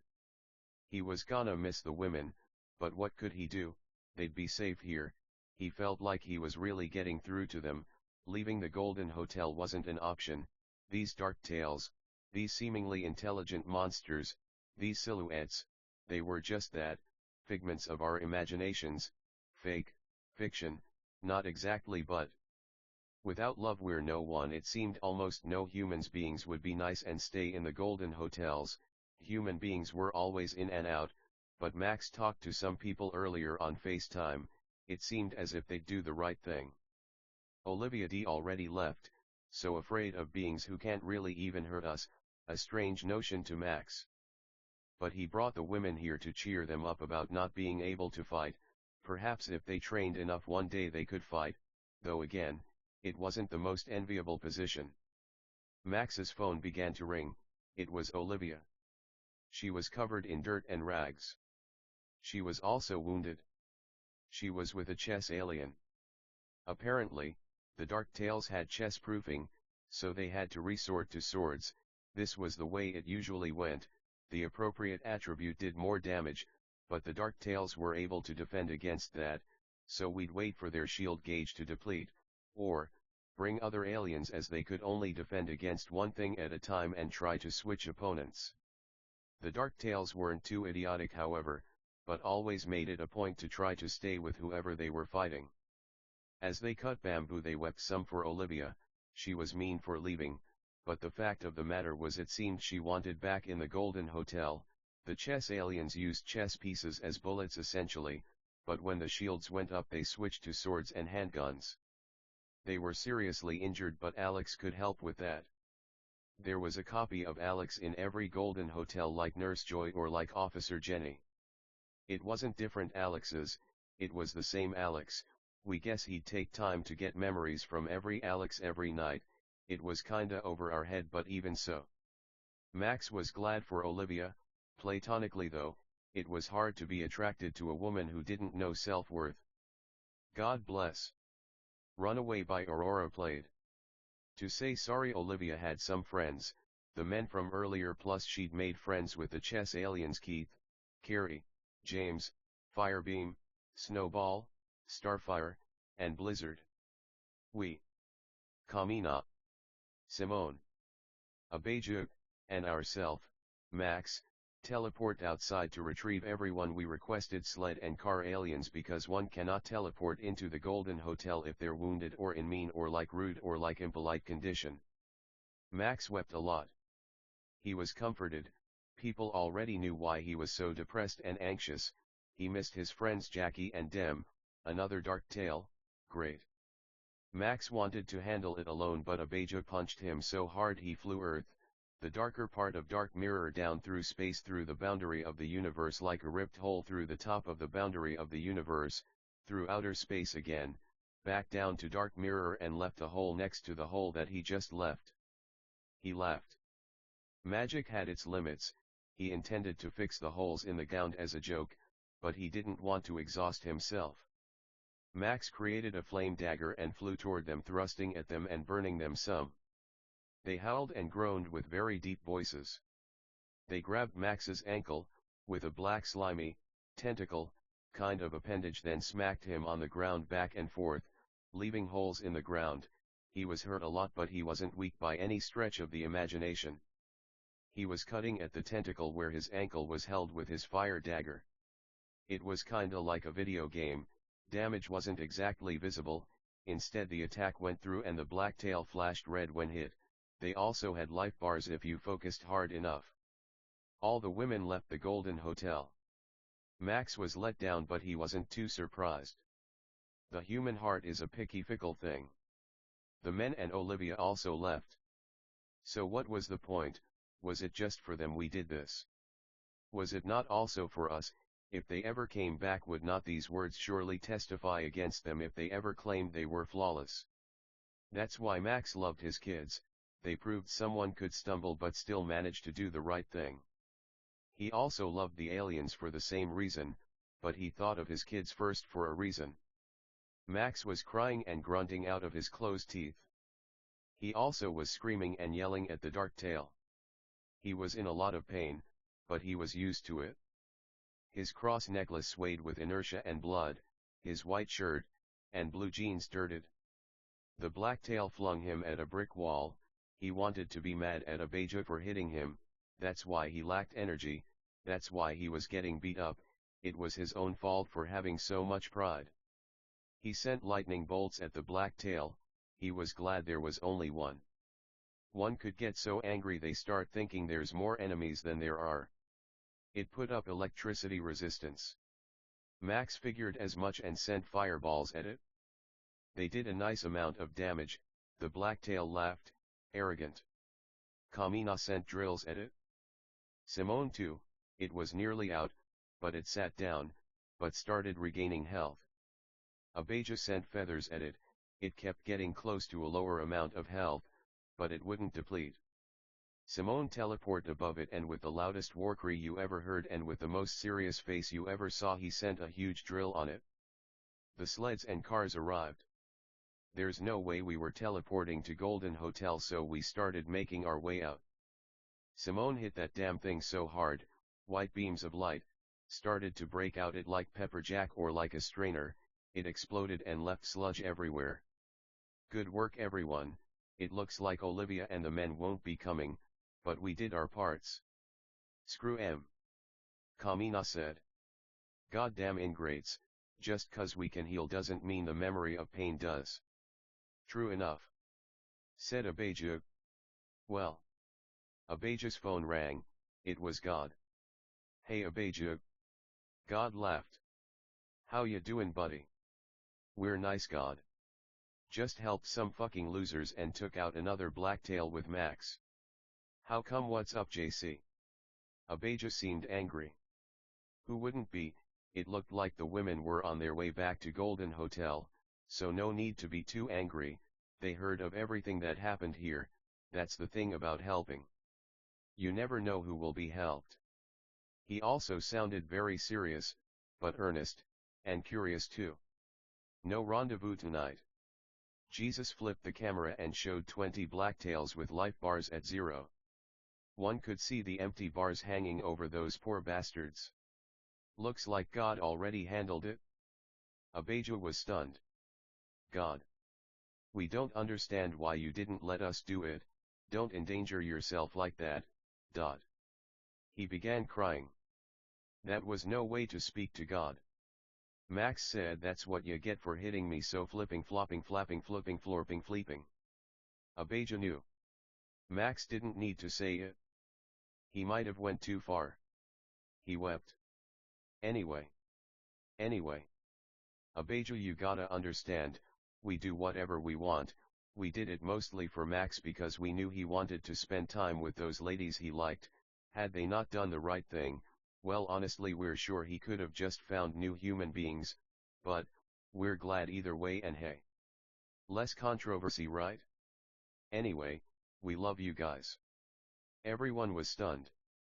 Father and Spirit appeared walking over the blacktails' bodies. Everyone bowed. You kids get home safe. Father said. We'll see you guys later, huh? Added Spirit.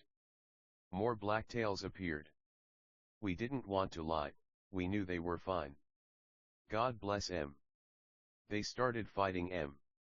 Jesus smiled big at the camera with his teeth all showing, then started making anime silly faces. Faces that aren't possible on earth, but heaven. Later. They all said in unison. Well guys. Simone began saying. We can also call Kamina and Simone Kyle and Preston respectively, copyright, we don't know, better safe than sorry, but we know they're cool, great show man. Looks like we can finally get out of here. Max, we're glad your friends came around for you, they're not our favorites but they are really nice. We love them and pray they convert even more than they have, seriously, you'd be dumb not to love them.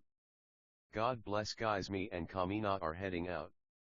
Simone smiled while wringing his coat out and they vanished. Abijah said, well guys, we gotta go do angel things, you understand. He smiled and threw up a peace sign and a silly face, then vanished. The cars and sled said. Well Max, we can still take you buddy. Max agreed and they went back to Golden Hotel. This chapter was initially called Bizarre Blizzards because we felt Max's gauge should fill up, then he'd use a huge blizzard to eliminate or like take out lots of mean ol blacktails. But we felt letting Preston do it was a humbler, nicer choice. Blizzard was a chess celestial though, a nice, neat, swell, polite, cool, haha, and kind woman. We find it bizarre meanies don't like the word celestial, so there we go. No kidding.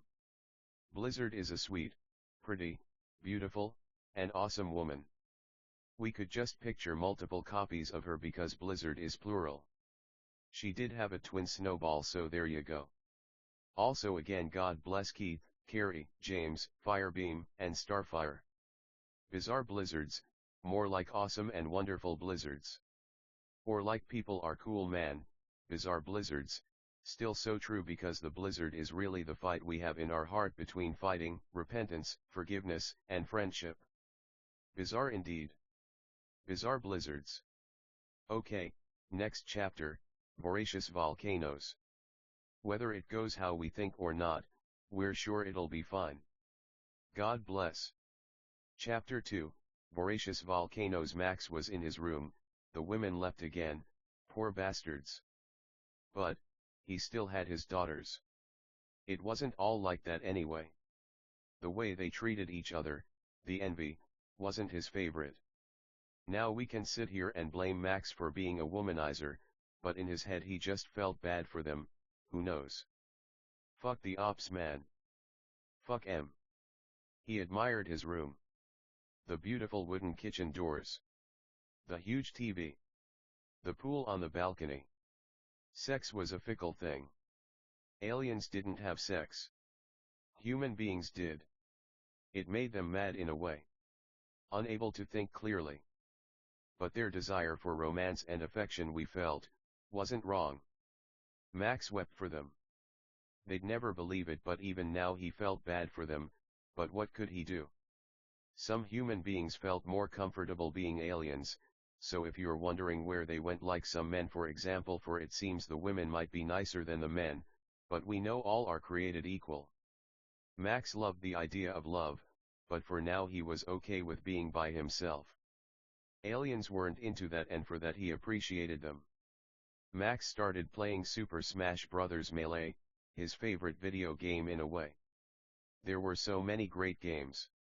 The other Smash games, Kirby, Mario, Zelda, Halo, COD, he loved Melee for he felt it taught him a lot about life. The game was made kind of by accident, with some of the most difficult, yet rewarding mechanics. It taught him a lot about patience, victory, niceness, neatness, swellness, friendship, power, control, the flow of water, the ferociousness of fire, the steadiness of earth, or like the carefreeness of air or like wind. Max sat there playing Melee when his phone rang. Please remember, Max's room didn't have a door, one had to teleport in. It was his friends. Looked like they finally came to their senses. Max wasn't sentimental, everyone needed a good, hard punch from a Beiju every now and then to stay on the straight and narrow. To leave Golden Hotel was just suicide. One had to denounce it in the harshest or like meanest, rudest, impolitest, most explicit language, or like, wouldn't they just leave again? What were we supposed to what? Delete that, act like they didn't leave? Well, in a way they were always with us, to say human beings wouldn't do this, to be human, to have sex, these things were hard. That's why Max didn't have sex, to spare their feelings. He felt really bad, but when mean motherfuckers make us say this, just opens old wounds. There's no point really bringing it up. They were okay, that's all Max really had to say about that. They all went to Max's room and played Truth or Dare. Max said, Stacy, since we left off on you at the beach, why don't we start with you? Truth or Dare? Stacy replied, why don't we choose Dare?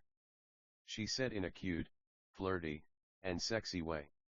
Mac thought of it for a while and then he said, we dare you to try to lick your elbow. Everyone laughed and Stacy tried really hard, but she wasn't able to. Max made a little copy of her and she licked her elbow. He usually could do a full-sized one, but he was unable to due to losing his powers. Stacy said, Marilyn. Truth or Dare? She kinda lunged forward in a cute, innocent way when she said Dare. Marilyn started tapping her chin with her right index finger. She said, Truth. She said with a big smile. Max was happy to see them doing the right thing. It broke his heart they wouldn't be nicer. Fragile human soul. Hips Don't Lie was playing by Shakira. Stacy said, who do you think like Max most here? Stacy said in a bubbly and kind way. Stacy was such a pretty woman. She'd had some bad relationships. Max believed in her though. It's hard to be humble, but she was doing the right thing. When multitudes won't be nice, or like it's all up to you, if you had to choose, would you go to heaven alone, or to hell with professed friends or like family? Max wondered. Marilyn said, personally, we're so insecure about our appearance, we feel so pretty sometimes, but other times, we feel like a little ugly duckling. We feel like Diamond must like or like love Max more than anyone. She wept. She wanted to lie and say she liked him more than anyone else, but she knew it would be a lie. She was thinking of that song Hate Me by Ellie Goulding. A nice and wonderful song surely, but obviously she was thinking it because the blackness and tar of unrequited love was trying to blind and choke her. She ran over to Max and hugged him. They kissed. She ran back to her spot and said, well, it could be us in a way. But Diamond's so pretty, cute, and confident, it's not easy trying to feel sorry. She obviously likes Max most, right guys? Everyone nodded. Nothing wrong with that. Everyone said agree to disagree except for Diamond, who just said agree. Max was also quiet. He felt so bad for Marilyn, he liked her a lot. It's hard being a woman when people are constantly judging and putting you down. Diamond began to speak. Diamond was Max's favorite, that was undeniable, but his favorite changed sometimes. Diamond said so. She was such a goofy, silly, and really popular woman. She was the kind of woman that lit up a dark room, a dependable, beautiful, elegant little elephant, washing herself with her trunk, eating nuts, wearing a top hat, a monocle, a tux. She was stunning. Max fought temptations of envy. What was there to be jealous about? She only liked him. It was so hard finding love, to Max. All that mattered was helping them, no more rendezvous or like fights or like, he wished they could just go to heaven, but they'd have to bring heaven to themselves. Diamond said, we feel like we like Max the most. Man guys, it's obvious. We don't know, you guys surely like him a lot. But the way we flirt, kiss, it's different, no offense. When Max and I talk, it feels like time stops. She began to weep. We've never felt so close or like so attracted to someone. He's such a nice, kind, and beautiful man. We regret ever leaving this place, to be afraid of beings who can't even hurt you, who could be so cowardly. Anyway, sorry, we know you guys said you liked Max more, agree to disagree. But we don't know, to us, Max is the Sunday. Shining so bright that shadows don't believe they're allowed to be dark anymore. He's so handsome we feel like we could just faint. We feel like he's the only thing we want to talk about forever, but we don't know. Maxi Poo, what do you think, baby husband, sexy boy? Diamond was like the funniest woman Max knew. This, he felt, was inarguable.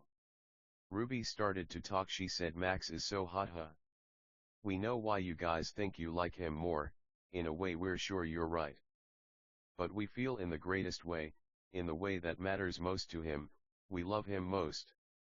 We love his brown or like black skin. Dark brown, we love his poofy little afro, we love the fact he's half Filipino, we love the fact he's so tiny, we love his trampoline tummy, we love his broken tooth, we love his courage, his willingness to help anyone, even if it makes him leave holes in the top and bottom of the universe. We love his love for us. He's so nice. She began to weep. In this universe people wept all the time. Kinda like Saki. Ruby continued. He got hurt, fighting the black tail. For us, it made us realize, when someone you love gets hurt, it's like, you yourself were hurt. Not to justify our sins, but, we felt mad at God. We should be allowed to help. What could we have done? We were arrogant and egotistical. We felt Max was the only one who could hurt the blacktails, but it was Preston who ultimately got rid of the blacktail. But honestly, we feel Diamond likes Max most, but we still love you, kid, and thanks for helping us. We love you. Max spoke. He was thinking about so many things. His mind always rushed. He thought of chains, hanging but upside down. When something upside down falls, does it know it's loved? That's how he felt about his women. Even when we're not our best, like John said, I know your deeds, that you are neither cold nor hot. I wish you were either one or the other. So, because you are lukewarm, neither hot nor cold, I am about to spit you out of my mouth. When we're an alien or like a celestial, does that mean we're more or like less human? What was the value of helping the poor in spirit? Where were the men? Our criticisms lodged at God rightly held against those who denounce the lower half of the sphere. His mind raced, but he couldn't tell them, not because they wouldn't understand, but because of the confines and restraints of language, so sometimes Max would just show them what he was thinking. When we strip ourselves down, to just the chain that dangles or like sways in our spine, are we still a god, or will we pass away like a mere mortal? The kids continued this way for hours, just talking for hours. They talked about the Bible, church, Christianity, Islam, Hinduism, Death Note, Code Geass, music, shows, movies. Max said, "Hey Diamond, what's your favorite film?" Diamond replied, "Spirited Away. We feel it's a tale about the tragedy of loss of loved ones, the hope of getting them back, the fun of imaginary beings, the importance of hard work, the joys of solitude, and vice versa, the beauty of how kids can even be in love, sweetheart, that's how we feel," she wept. She continued, "All we do is kiss, we feel like Chihiro and Haku, just two kids in love, without that next step.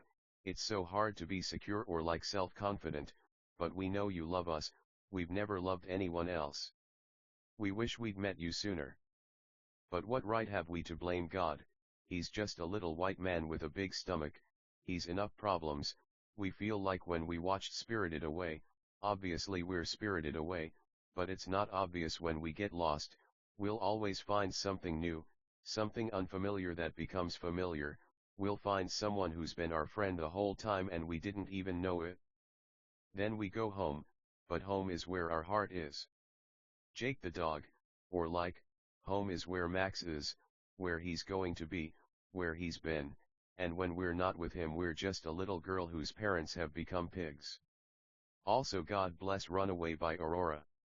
Max replied, "Diamond, that was the nicest, neatest, best, most important, most concise, most prestigious, hottest, sexiest, and most beautiful description of Spirited Away we've heard in our entire lifetime." We agree. Spirited Away is rainstorm, when we flip it upside down it rains out the TV screen, but if we flip it upside down infinitely like an accordion or like chains hanging upside down, what we find, is that when Chihiro and Haku fall, if they fall upside down, is we pause the game, if rivers flow out the TV, they spill into the imaginary heart, when we denounce imagination, we denounce ourself for we are in Neverland, that's to say we never age, so when Captain Hook wants pizza, we give it to him. The women knew what Max was trying to say. Under the lightning icy snowing sun, under the angelic snowing angelic icy snowing sun, under the angelic icy snowing drowning lightning icy sun, under the lightning drowning icy snowing angelic icy snowing angelic icy snowing angelic icy snowing drowning icy snowing drowning icy snowing angelic icy snowing Sunday. Max said. Diamond spoke again. "Listen guys, if you leave Golden Hotel again me and Max will pray for you, but like he said, love your enemies, there are always consequences." Diamond was cut off, the other women literally up and left if the middle of her sentence. But like Jesus said earlier, if Max wanted company we're sure he could find it. At that moment 3 more women appeared. Emily, Elena, and Samantha. However, these women were aliens. We don't want to offend anyone by making Max kiss too many women, but Max remembered Drake and Josh and said why not. Max's heart broke, not so much for their sin, than the fact they utterly and really harshly cut Diamond off. Samantha looked a lot like Diamond.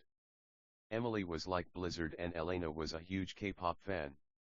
Max's heart broke still in a way he couldn't see coming, he actually felt bad for them. Apparently they came back again, he didn't intend to offend those with tight britches so they got their own room. Samantha spoke, she said, "Diamond, we'll be the first to admit you're Max's favorite, besides God there's really no nicer compliment, that's true but, we might have to let those women come back." Diamond replied, "There's no point, they won't even feel worth anyway, they sin and for some reason it's our fault. Fuck 'em. They said they were our friends too, we pray for them, but for us guys, especially Max. Them coming back right now just feels impossible. Max loved Diamond a lot. His mind was wandering in ways he wasn't proud of. If he chose Diamond, could they just? It was wrong.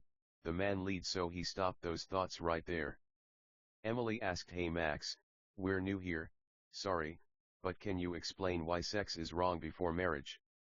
Max felt guilty for what he'd just been thinking. He knew it was wrong. Why was polygamy okay before? Shit, why was it wrong now? Evil thoughts, but he wasn't exactly a saint. He was nervous. He felt ungrateful. He had everything he could want. Would he end up like David, who killed Bathsheba's husband? He thought about it long and hard. Then he said, sex before marriage is a sin because we want to feel there's a commitment.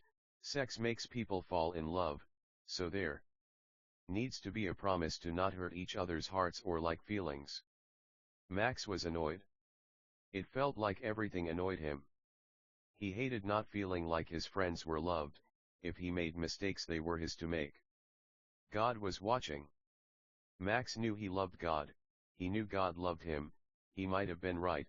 Perhaps the entire world were the ones who didn't know God. By this point everyone was gone again except for Diamond. Agora Hills by Dahakat started playing. Was he wrong? Was this a sign? Him and Diamond did something that night. No courthouse, it might have been a union before God. He didn't regret it though. We won't go into detail. God died for our sins. How many Christians have sex before marriage? What was marriage? How did Adam and Eve get married? Was there a courthouse? Or like, what about Solomon's 1,000 wives? He loved her. Hustatlan Tavgas by Drake played. Diamond had been a pole dancer. Max didn't care. He loved her. He knew she didn't love anyone else, so what did it matter?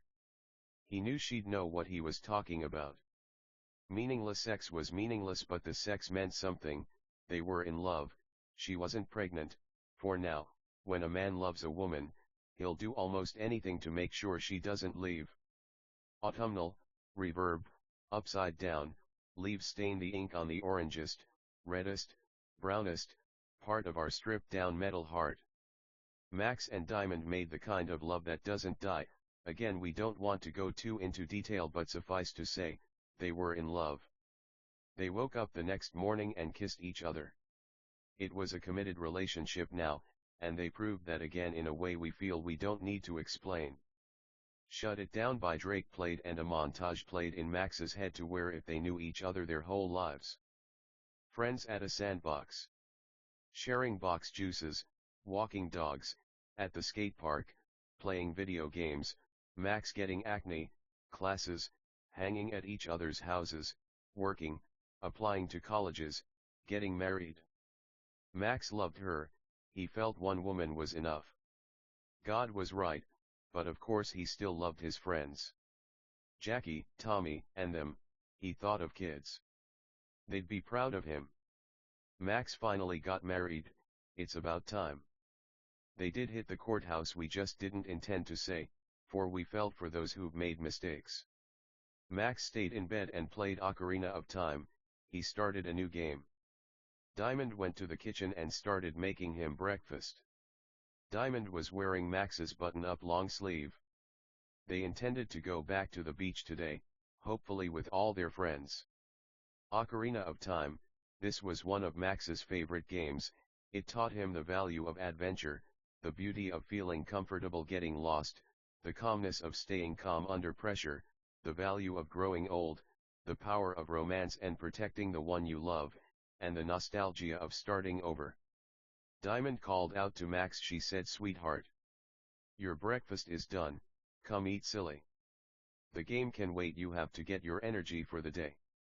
Plus, you know we love that little tummy suo, eggs with bacon, hash browns, ketchup, orange juice, toast, jam, butter, milk, and love, just the way we know you like it.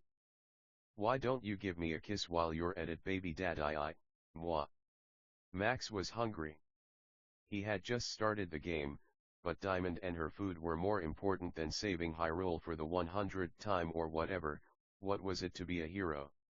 Max loved My Hero Academia, though he'd not seen much of it. He loved the sports festival arc, where the students competed in games of strength and wits in different categories and genres. Deku was a great example of the coming-of-age story, or like the underdog tale.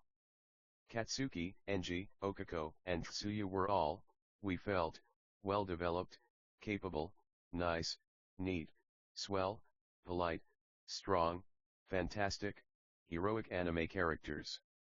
To be a hero, well, to us it meant, helping Diamond, helping the aliens, helping animals even. What a sad but pretty world. Max paused the game while the music still played in the room. He got out of bed and started walking toward the dining table, where he saw all the nice, neat, swell, cute, pretty, delicious, and nutritious food Diamond had made for him. He felt Diamond was the right one for him. He felt bad for her all the time, for she'd been in many abusive relationships, but his resolve was solid, his morals fire, his ethics ice. Kokiri Village was a nice song. It reminded Max of a nicer world. Perhaps even these little Kokoris existed on some alien planet far far away, studying youth, the color green, or like Deku plants or like Deku seeds. To save someone's life meant you had to protect them from someone who's dangerous. Diamond, even when she was mean or like rude, Max still loved her, because that's what love was, loving people even when they're not achieving the way they could. Max was 26 again and Diamond was 27. Max started eating the bacon and stuff. Adventure Time, the cult classic. What a wonderful, nice, neat, swell, lovely show. When we're given a treehouse, a talking dog best friend, candy people, what do we do with them? We treasure them like our own friends and family, weary to never go where the Ice King lives, for he doesn't love mortals but the mean, despicable things of this lifetime. Diamond was like Princess Bubblegum, smart, calculated, knowledgeable, fun, mysterious. Max liked her a lot. Her insecurities ate at her sometimes. He prayed for her with a broken heart, sackcloth, ashes. He loved her, that's just the way he was, plus she really open-minded, adventurous, and best of all a great helper. All she intended to do was help Max. Like Zelda and Link, these two were lovers across all of time and also space. Max enjoyed eating. He was a huge food fan. The crispy honey taste of bacon, the saltiness of those strips of fried pork, the fluffiness and liquidiness of egg yolks, the soft, dry, crunchy, sweet taste of toast with jam. The salty golden, crispy, crispy, crispy, crispy, humble, confident, wet, excellent, nice, neat, swell, polite, delicious, filling, taste of a well-cooked hash brown. Fucking, winky face, told you we don't curse too much. Meanies always made us curse maybe a little more than we would have liked in our older books, but moving on. The orange juice was fresh squeezed, tart, sweet, punching, kicking, dancing, fucking, tangy, zany, swimming, surfing, orange, humble, sweet, sweet, sweet, orange juice. Max loved Diamond's orange juice. Any orange juice she had, he'd drink it. Max finished all the food, then him and Diamond went to find some kokiri. Max thought about this part, didn't know if he'd get in trouble for copyright. He decided it, then decided to base beings on kokiri called leafers, leaf beings who study youth, or like Venus flytraps, or like trees, or like flora. So there we go. They put a door on their suite to make it more inviting, then walked into the hallway. It was beautiful with long patterned carpets, white walls, beautiful glass casings for light bulbs along all the walls. They walked over to the elevator, pressed the button, then waited. So, what's your favorite thing about Venus flytraps? Diamond asked Max. Max thought about it. We like how they eat bugs. We know it's obvious, but, to know a plant can eat a bug, we feel like bugs think they run this place. Even a freaking plant can fuck you guys up. So yeah, what about you, Diamond? M\X asked in a nice, calm, neat, swell, polite, quiet, earnest manner. Diamond answered him. She said, "We love that too. They're so cute. They're tough too. Bugs might intend or like purpose to break out their mouths, but, to no avail. Surely. Sometimes bugs might damage the plant with venom or like a stinger or like stuff like that, but, truly special plants that aren't like any other plant.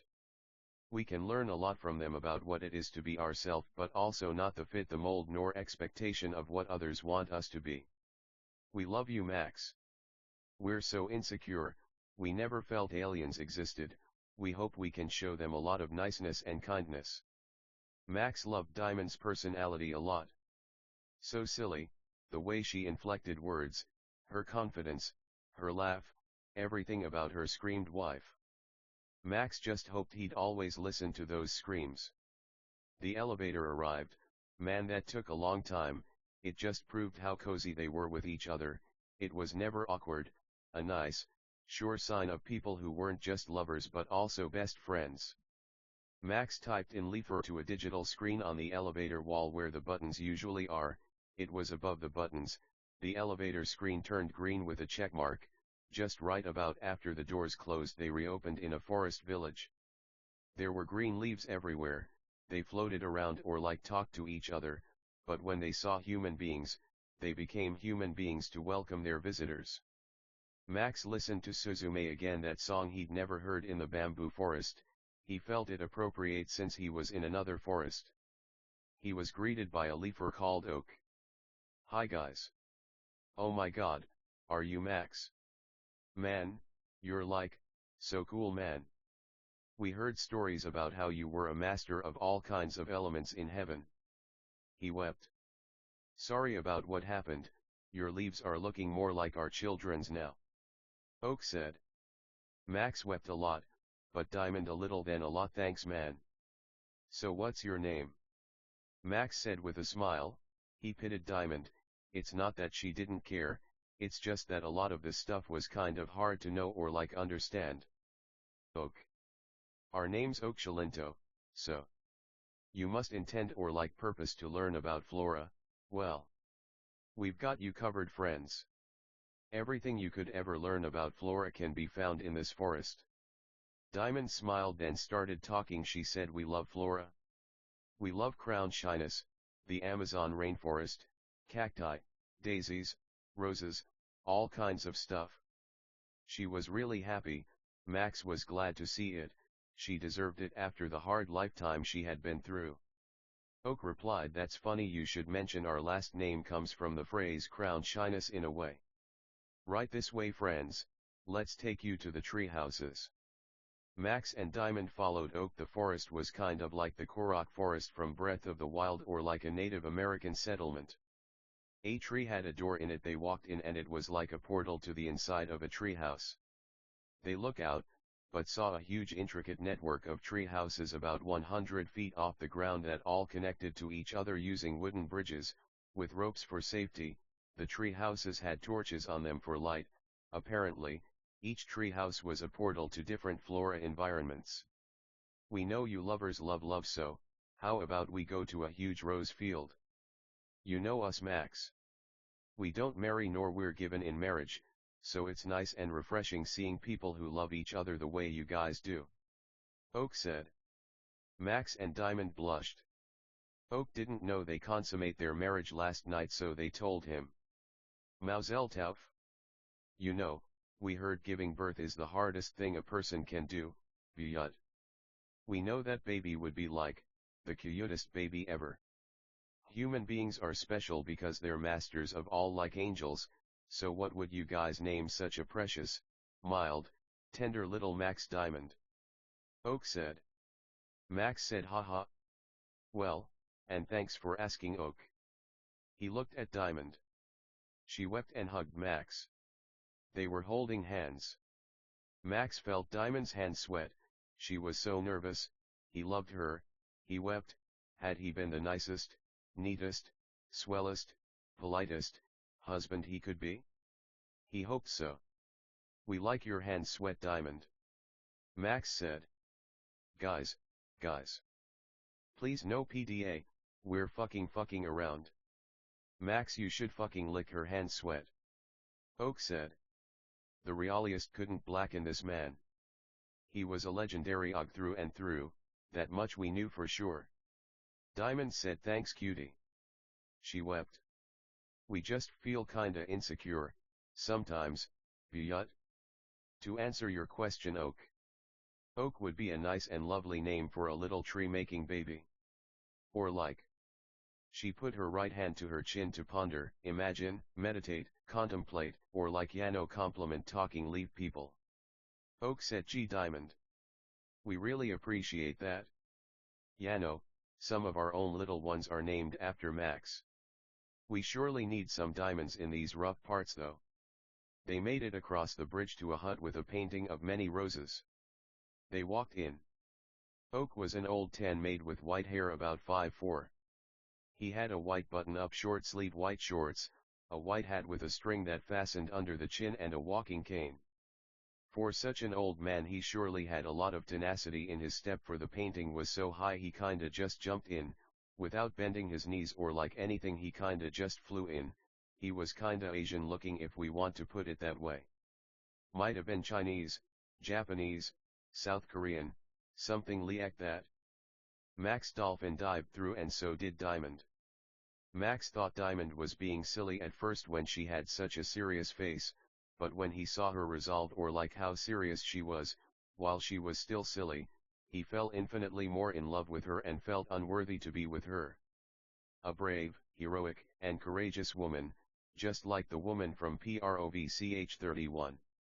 Just what he prayed for, no. Even more, not even close, not even comparable.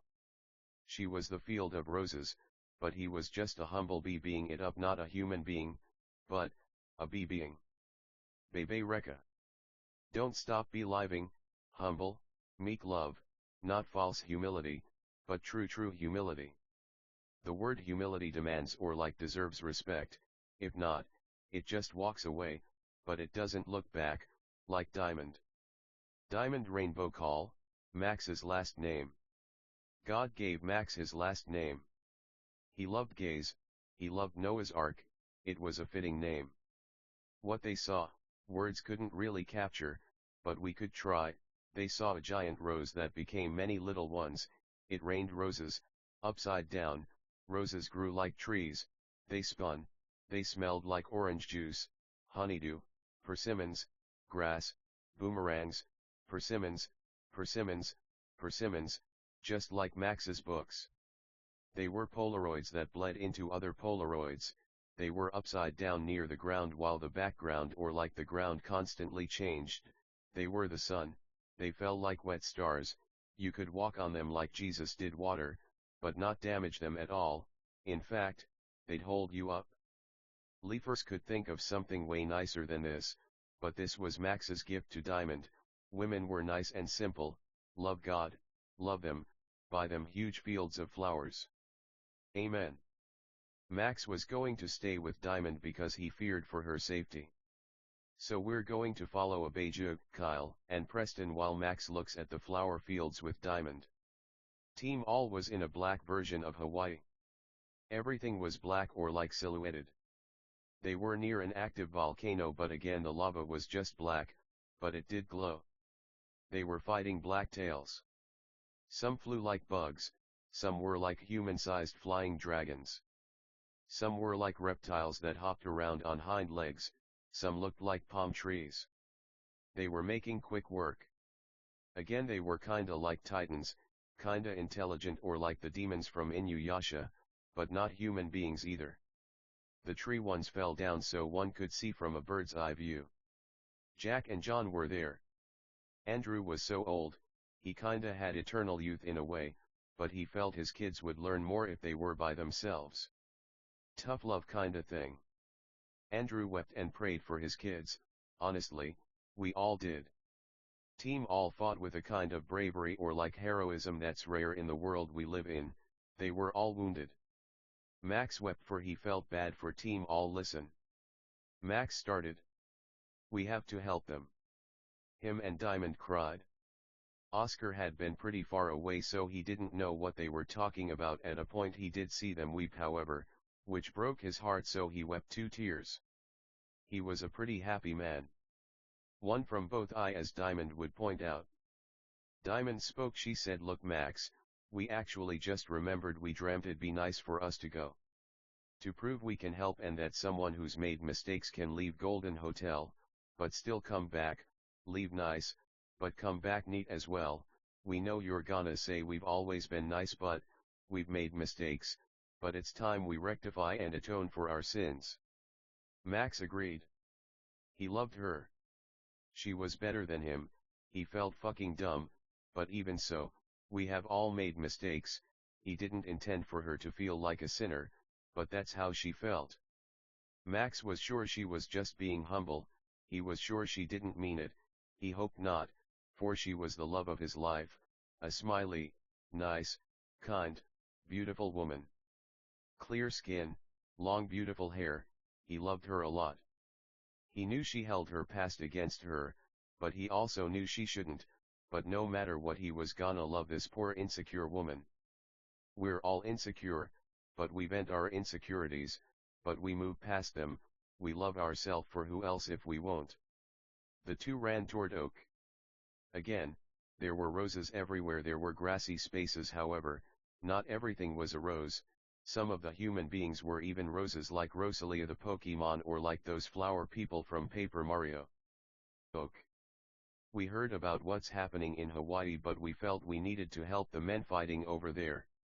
Oscar wept a lot. They all did, and they all hugged. We know how the scene looked. Beautiful, blue skies with roses everywhere floating, wet like eyes, roses were everything, they'd always be, but, it felt the sky turned gray, it felt the storm was roaring or like kicking or like howling now, their clothes were whipping, they were soaked, lighting peeled, but they were about to experience something much worse than that potentially, like lightings. Max and Diamond disappeared, the rain was the tears of those poor leaves, the leafers. Oak hugged the children in the rain. God bless you Max and Diamond, you guys are awesome, we hope you save Team All, when God asks us to do something, we do it. No matter how difficult. A little babe said this. Okatha. She was a little fair-skinned, blonde, blue-eyed 4-year-old. She started to look super serious, raised her arms to heaven, and the storm stopped and the scene looked normal again with blue skies and everything dried. They dried their tears too with their arms and smiled and hugged. Max and Diamond appeared in front of a golden hotel in Hawaii not too far from where Team All was. It was storming black ink. There were flashes of light in a forest about 100 feet from where they were. The golden hotel was on a beach, never to take parables too literally. They stood there for a bit, but when they saw the flashes of light they began running to where Team All was. They run through all the foliage, black trees, fallen black trees, black plants, black ponds of water separated by some white lines to show the distinction in stuff or like might not have been, it's open-ended for a good reason man. They kept running like Aurora in Runaway, which played during this scene. They saw them fighting blacktails. Max sent 2 punches of fire at the blacktails. The aliens kept intending or like purposing to switch opponents, but the blacktails wouldn't let it happen. Again there was a Beiju, Kyle, Preston, Jack, and John, the latter of which got there later than the former. The men were already resorting to guns or like swords, but Max was their secret weapon. Little did anyone know, their real secret weapon was Diamond. The monsters laughed because Max didn't have much power, but his power to keep changing powers did scare them a lot. Team All was bleeding, but they weren't out quite yet. They kept fighting. Some blacktail life bars hit 0, some kept regenerating, some were red, some were yellow, some were green. Concerning spoilers, we don't know. Meanies are smart and say we knew Diamond D saved the day. Then why didn't you ever treat her with love and respect? Then it gets really perverted, and of course, obviously we don't want to get into it. Preston sent the drills at blacktails, which left tails of light and glowed brightly. They were a few inches big. Kyle too and Abeju used feathers like metal flower petals or like fucking blades.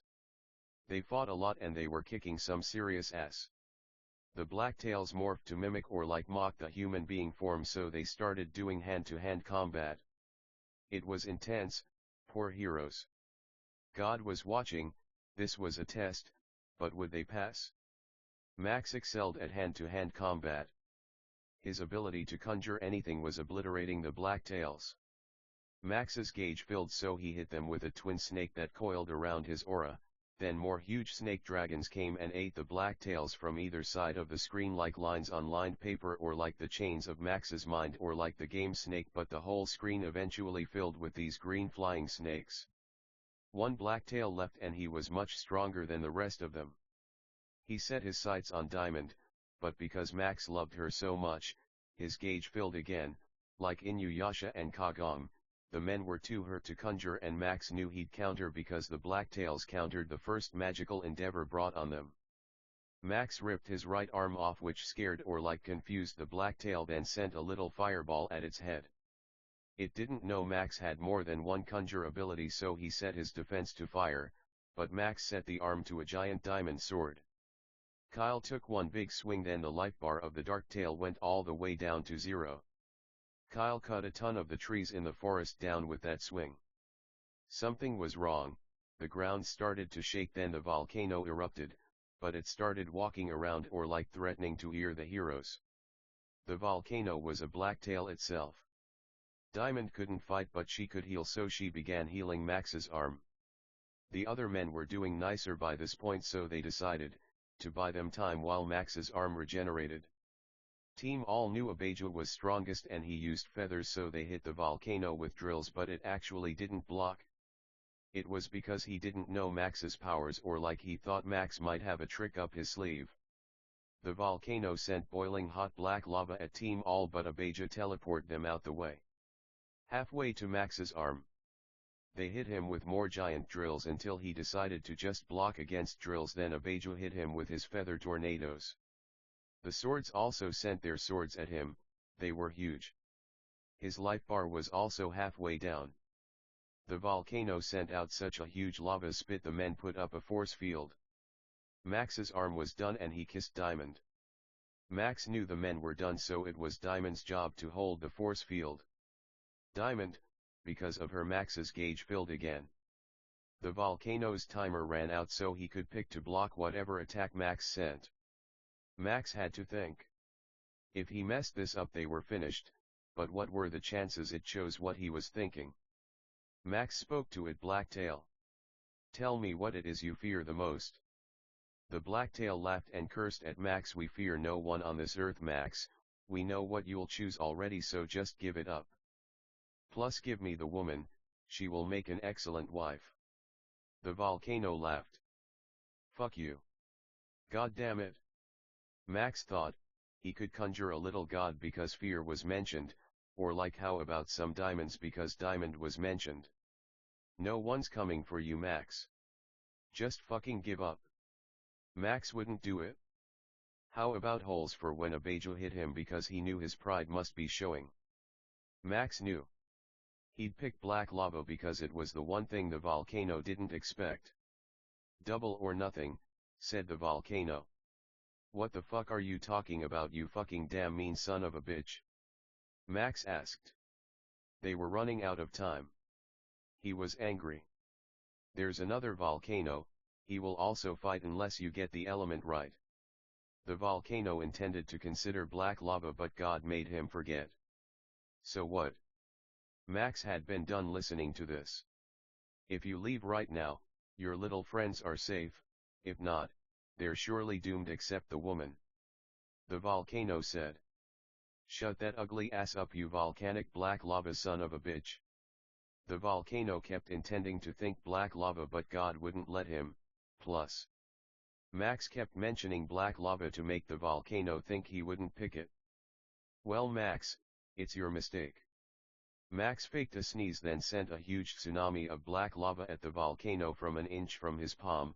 His arms were out for Okatha, Susan, Diamond, Kyle, Preston, Abeja, Jack, John, and all his friends and family he's made on Dark Mirror, also for his daughters. The sneeze made the volcano think he should defend against water, saliva, sneeze, wind, or like stuff like that. So a little after the sneeze the volcano picked defense against those things. The lava hit so the volcano screamed or like groaned or like moaned in agony, but to Max, it didn't matter, the volcano fell. There was never a second volcano. But we have to consider what arrogance is. Max was so far away that volcano was going to have time to block against anything, even lighting, because blacktails of this size have different powers. He already had a light, sound shield up, the only things that could move so fast it might catch him off guard. Open rebukes nicer than hidden love. No one would have blamed Max for getting it wrong, but they surely would have passed away then been in pain for a month, surely utterly out of commission. So when Max faked that sneeze, we don't do that around nice beings, but sure, when Max faked that sneeze it utterly confused the blacktail. He couldn't change his aura wind invisible air glass shield fast enough, then he was done. Team all fainted, then Max fainted, they woke up on a beach. You know, the one they were at before with Susan and the women. It was hot. God was there, in spirit but not in person. We knew God didn't visit too much, just like Earth. They were so tired they didn't move, they were cleaned, it felt good laying on a beach towel. Max laid on his back while Diamond laid on him, on his chest. They made out. She sat on him with her knees on the ground and Max gave her a fruity alcoholic drink. Max put on sunglasses and a straw hat and wept. Diamond wept too. They made out again. Max didn't drink, but Diamond was poor in spirit, but he loved her. Don't just lay there, dummy. Let's go swimming. Kyle said. C'mon guys. We'll meet you out there probably. We, no offense, we just intend or like purpose to lay down for right now. Max said. You're lost, loser. Hey, Diamond wanna swim? Kyle said. She made a lightly uncomfortable face by biting her lip. They were all friends, just kidding. Sorry man, our husband is the leader and if he just intends or like purposes to chill here we agree. But she motioned to her and Max with her index finger many times back and forth. Hope you men have a nice time. She smiled real big. Yeah no. She said. Some a sweet, warm, pretty, woman. Alright human beings, we won't insist, but you guys are super duper lot of me. Much love later, they said with like a quiet confidence, like, almost a whisper, like they were getting cut off or like just super quick for humorous effect. We love em.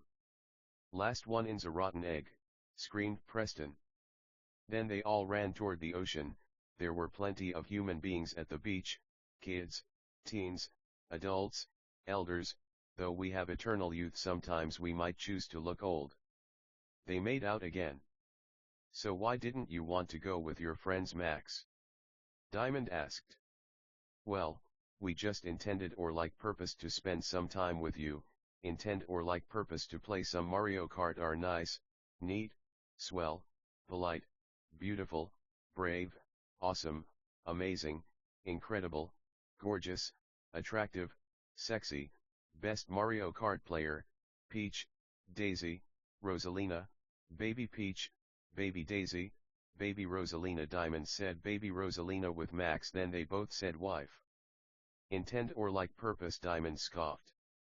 Fuck em, what a convoluted way to make us talk like, the word want, right? Max wept. They made out then smiled at each other. Right. Max said with a quiet confidence. They started playing Mario Kart and some little kids joined them. It was a good day. Chapter 3, Silent Snow Hills. Max and Diamond were in their room. They were doing what married people do. They were also playing Ocarina of Time. Ocarina of Time was an object lesson on adventure, fighting, archery, the snowstorms that raged in the broken heart, puzzles, patience, condescending, love, nostalgia, and the fade to white of another trek into the great Deku Tree. Max missed Maddie, so he called her up. Hi Maddie. Beings who weren't in Golden Hotel usually didn't have technology. They were often cold, dirty, and hungry. But Maddie felt brave, so she answered his call. Hi Max. How are you buddy? She saw Diamond and began to cry a lot. She teleported to the room and her and Diamond began eating apples and raisins. Max missed Maddie a lot, Madeline. He especially intended for her to eat his apples because he felt like she'd really enjoy eating them and he loved feeding her because he knew she was really hungry. Maddie loved Max's apples. They were really big, juicy, nice, neat, swell, and delicious. That's why he always wrote about them. She didn't like other apples like she loved Max's. As a joke she wouldn't even eat apples if they weren't Max's. Maddie was over her crush on Max. She knew he was taken so she was glad. She felt she didn't even deserve him because Diamond liked and loved him so much more and she hadn't been here very much at all. She had her eyes on some other men, but deep down she felt she intended or like purposed to preserve her virginity because she felt romance and sex weren't her forte. Max was thinking of snow, he often did, he loved snow. He had a nightmare where him and some friends got lost in a snowy, Arctic tundra like Antarctica, but there weren't any golden hotels to find refuge in. He hoped that dream didn't happen. Killing Dekababas, mini babas, Skulltulas, brought Max joy. Agora Hills is such a nice song. Max heard his friends from the beach got sent to Antarctica by blacktails because they were too afraid to stand up to them. He felt obligated to try to help them. He knew Diamond and Maddie wouldn't hear no, so he knew he wasn't going to try to convince them not to come. He was in a hurry. Team All was actually busy fighting other blacktails, so Max didn't know what he'd do. He was in a hurry. He knew so many aliens didn't fight but were masters of other things. He called some fireball aliens, but only one was available. They were all busy, he understood, when he helped Olivia, but she left anyway. It wasn't a surprise these beings weren't too keen to jump out their seats to help beings who might not even care. Max figured if he did it they might care, because they seemed to like him more than most beings, that was for sure. Diamond and Maddie were determined to go. They set out with Fyro at 30y/0 floating, talking fireball about a foot in length. He was a large, black man with huge muscles. About 6 feet 4 inches, handsome, with a buzz-cut afro. They teleport to lobby. Good lucky guys, said Alex. Sorry everyone's busy, it's just Yano, not them, but other beings have cried wolf, so many times people closed their schedules to stuff like this. We hope you convince them though. Alex threw Max a pencil-shaped stick with a big red button on it with a lock for the button. That's a golden retriever. Named after the fluffy little dogs. This will bring a golden hotel to you, but it only works once, so please don't use it until you find them. Please really intend or like purpose to help them. Living in this slum city is one thing, but making it in Antarctica sounds utterly different. Well, anyway, our heroes and heroines, good luck. Thanks Alex. We love you man. God bless, thanks again. Open rebukes nicer than hidden love. We'll see you later beautiful. Alex blushed. Max, stop being fucking weird and just Dave our dear little friends please. Love you guys. They all smiled. Then Team All ran out the Golden Hotel into a black and white tundra. They turned around, but the Golden Hotel was gone. Max's phone started to ring. It was Alex. The team were feeling really anxious. Hey, Sue. We didn't feel the need to say this, but a blacktail gave us that pen. We had our doubts, but after thorough examinations, we felt it was real. However, it must have made the Golden Hotel disappear. The team knew what he meant. Well, thanks Alex, we love you man, wish us luck. They wept. God bless man. Max was quiet. We're sure you'll find them Max. Team All hasn't let us down yet. We're sure they never will. In fact, we're positive beyond a shadow of a doubt, no tundra is stopping you guys. Especially not Fyro. Fyro spoke. He said thanks Alex. We love you man. Well, no offense, we're gonna go try to find em. Wish us luck and bless us. Alex replied good luck. And God bless you nice men and women. Later, He hung up. We know the geography of Dark Mirror might be confusing, but it constantly changed all the time. They began walking. They were in thick winter clothes except Fyro, he didn't need them. He was in a button-up Hawaiian shirt with cargo shorts, high white socks and boots. This is why Max didn't feel too much need to recruit too many helpers to team all. Hello. Max, we presume. We figured you'd come, we saw them, we intended to help them, but we were overpowered, then those damn cowards ran away. Hey Max. Where's the Golden Hotel? Also, our name's Ishal, we're in charge of the group who study the black snow here. Ishal said. The snow here was clean. Max thought everything in this place was just disgusting, but now that he thought of it, Hawaii was okay. Diamond said, we got a button that can call a golden hotel wherever we are, but it made the current one disappear. The ice aliens rubbed their chins. They were floating snowballs with ice cores, but they became human beings. There were both men and women. Well, Ishal continued, we are more than ready to offer our full support in the retrieving of these human beings. We suspect they're in some kind of cave. We're situated all over Antarctica, so we find it strange we haven't heard anyone found them yet. This is also why the aliens chose not to help. They were pretty sure these ice or snow aliens would do more than a nice enough job finding the beach crew. Max was really sad for them. They must be freezing. God alone could preserve their vessels so they didn't get hypothermia or frostbite. Some blacktails appeared. Max started glowing, and like an RPG he leveled up. He especially upgraded his fire powers. His flames and all powers would now be much greater, but so his friends weren't defenseless, he gave them flames, so his flames would remain the size they were since he split it. IDGAF by Drake started playing. Max conjured water balls and hit all the blacktails so they set their defenses to water. So when Team All started using fire, they were confused. They were disoriented because Max leveled up. Max used a fire whip. Diamond used a fire bow and arrow. Maddie used a fire gun. Fyro was making quick work of the blacktails with huge fireballs, but there were at least 200. They fought hard. The ice or snow aliens froze them, hit them with super fast snowballs, used ice spears, and had all kinds of really cool magic weapons to fight the blacktails. Ijid was such a nice song.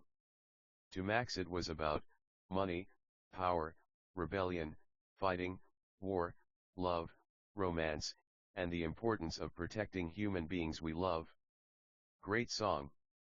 It cheered him up as he fought.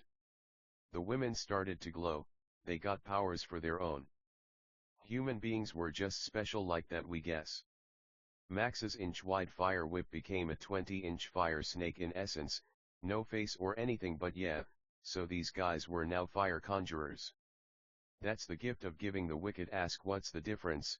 The difference was now they were more likely to win as a team because Max's flames were larger. They sang along to the song as they fought. Fire sprouted from the ground, sending blacktails high in the air. It was a war they intended, so it was a war we purposed. Max squeezed them tight with fire rings, he used fire rakes, fire plates, etc. Fucking, his friends were doing really well. A blacktail spoke up. Who are you beings? What do you intend or like purpose with blacktails? Shut the fuck up. Where are the women who came here? Max said. Why is that your business? It said. Max sent a huge lightning bolt at it. It passed away and fell to its knees. It was a big black silhouette, glowing black blob with tentacles. The other blacktails were so scared Max conjured an utterly different element. They gave Team All a clue. The women you're looking for come when Legos become unsteppable on.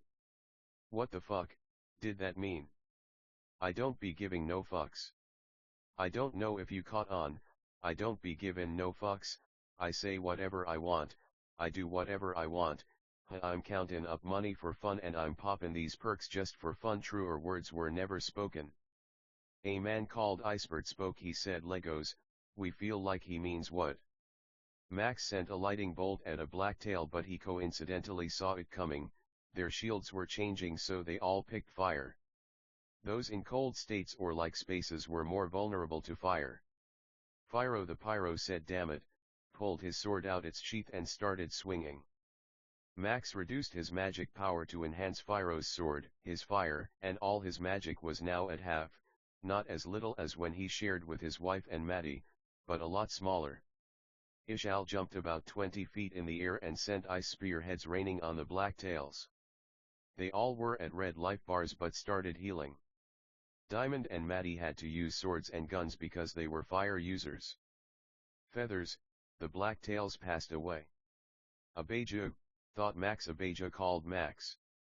He dreamt to do this, he was so powerful, he did this without being in the space, but he was far. Love you guys, good luck. We dreamt to do that. Love you man. Thanks. Max said. Legos. What the fuck? He meant, build a fake golden hotel and the blacktails will appear with the girls because they were expecting them to leave without them and wanted to watch them leave. Building aliens appeared. Max, sorry but we listened to your thoughts, give us 4 minutes and us 4 can get the building up, they said. Max said we can help since we can conjure anything. Guys, we want you to make sure they don't hit this tower. Got it? More blacktails were pouring in. Team All was quick at work to disassemble the evil of the coldest tundra of this dark mirror. The ice or snow aliens were dressed in white camo army outfits. They all took a page out of Ishal's book and sent ice spearheads raining on the blacktails. They did half damage but they all set their shields to ice. Half of them sat to heal while the ones who didn't went in front of them to protect them. Fyro was making quick work of them. Oh shit. They heard screeching behind the mobs. Tons of Yeti blacktails were coming in with fire defense. Shit. We were a fourth done, but we needed more time. The hotel had a lifeguard and blacktails were already hitting it. Drills. Max wept ethereal tears. Abeja, Kyle, and Preston were here. The life bars was slowly going down for the hotel, but theirs were going down quickly. Max kept building though he wanted to help, he knew they all wanted to, but what could they do? Diamond and Maddie were pretty meanly, rudely, impolitely wounded.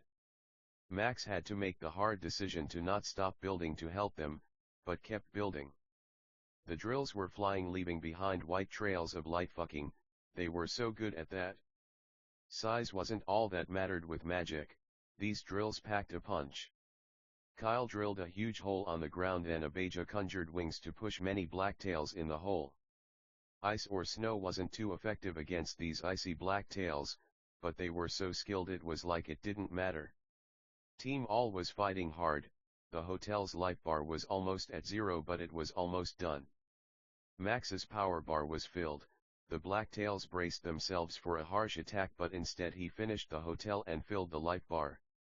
They were intending or like purposing to hide it with a cloud, the blacktails were coming anyway, but with the life bar covered they might not have to fight, but once they saw it if they moved the cloud, they were surely fighting. The ice or snow celestials took advantage of the blacktails' stunned state and hit them with an avalanches that wiped them all out.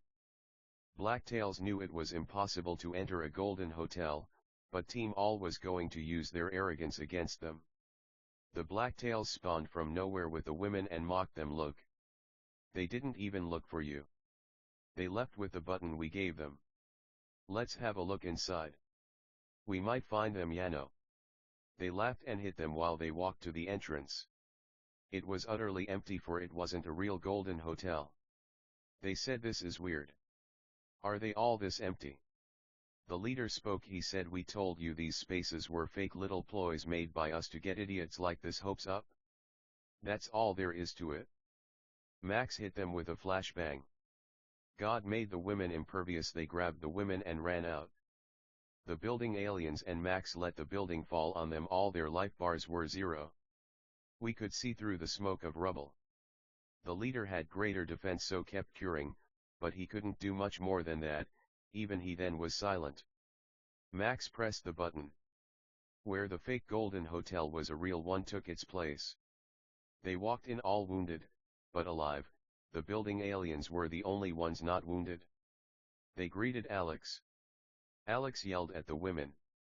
"Well, ladies. We sure hope you learned your lesson because we can't go saving beings who don't know how to act." He began to cry. "Well, for our own sake we're glad you're okay, you're not as mean as you know, Yano." They smiled and wept. They were in pretty mean condition, but they'd be okay. They promised to stop sinning and leaving Golden Hotel, so we intended or like purposed to hold them to their oath. They walked over to the elevator, which was huge inside. They laughed and talked about all that had been happening.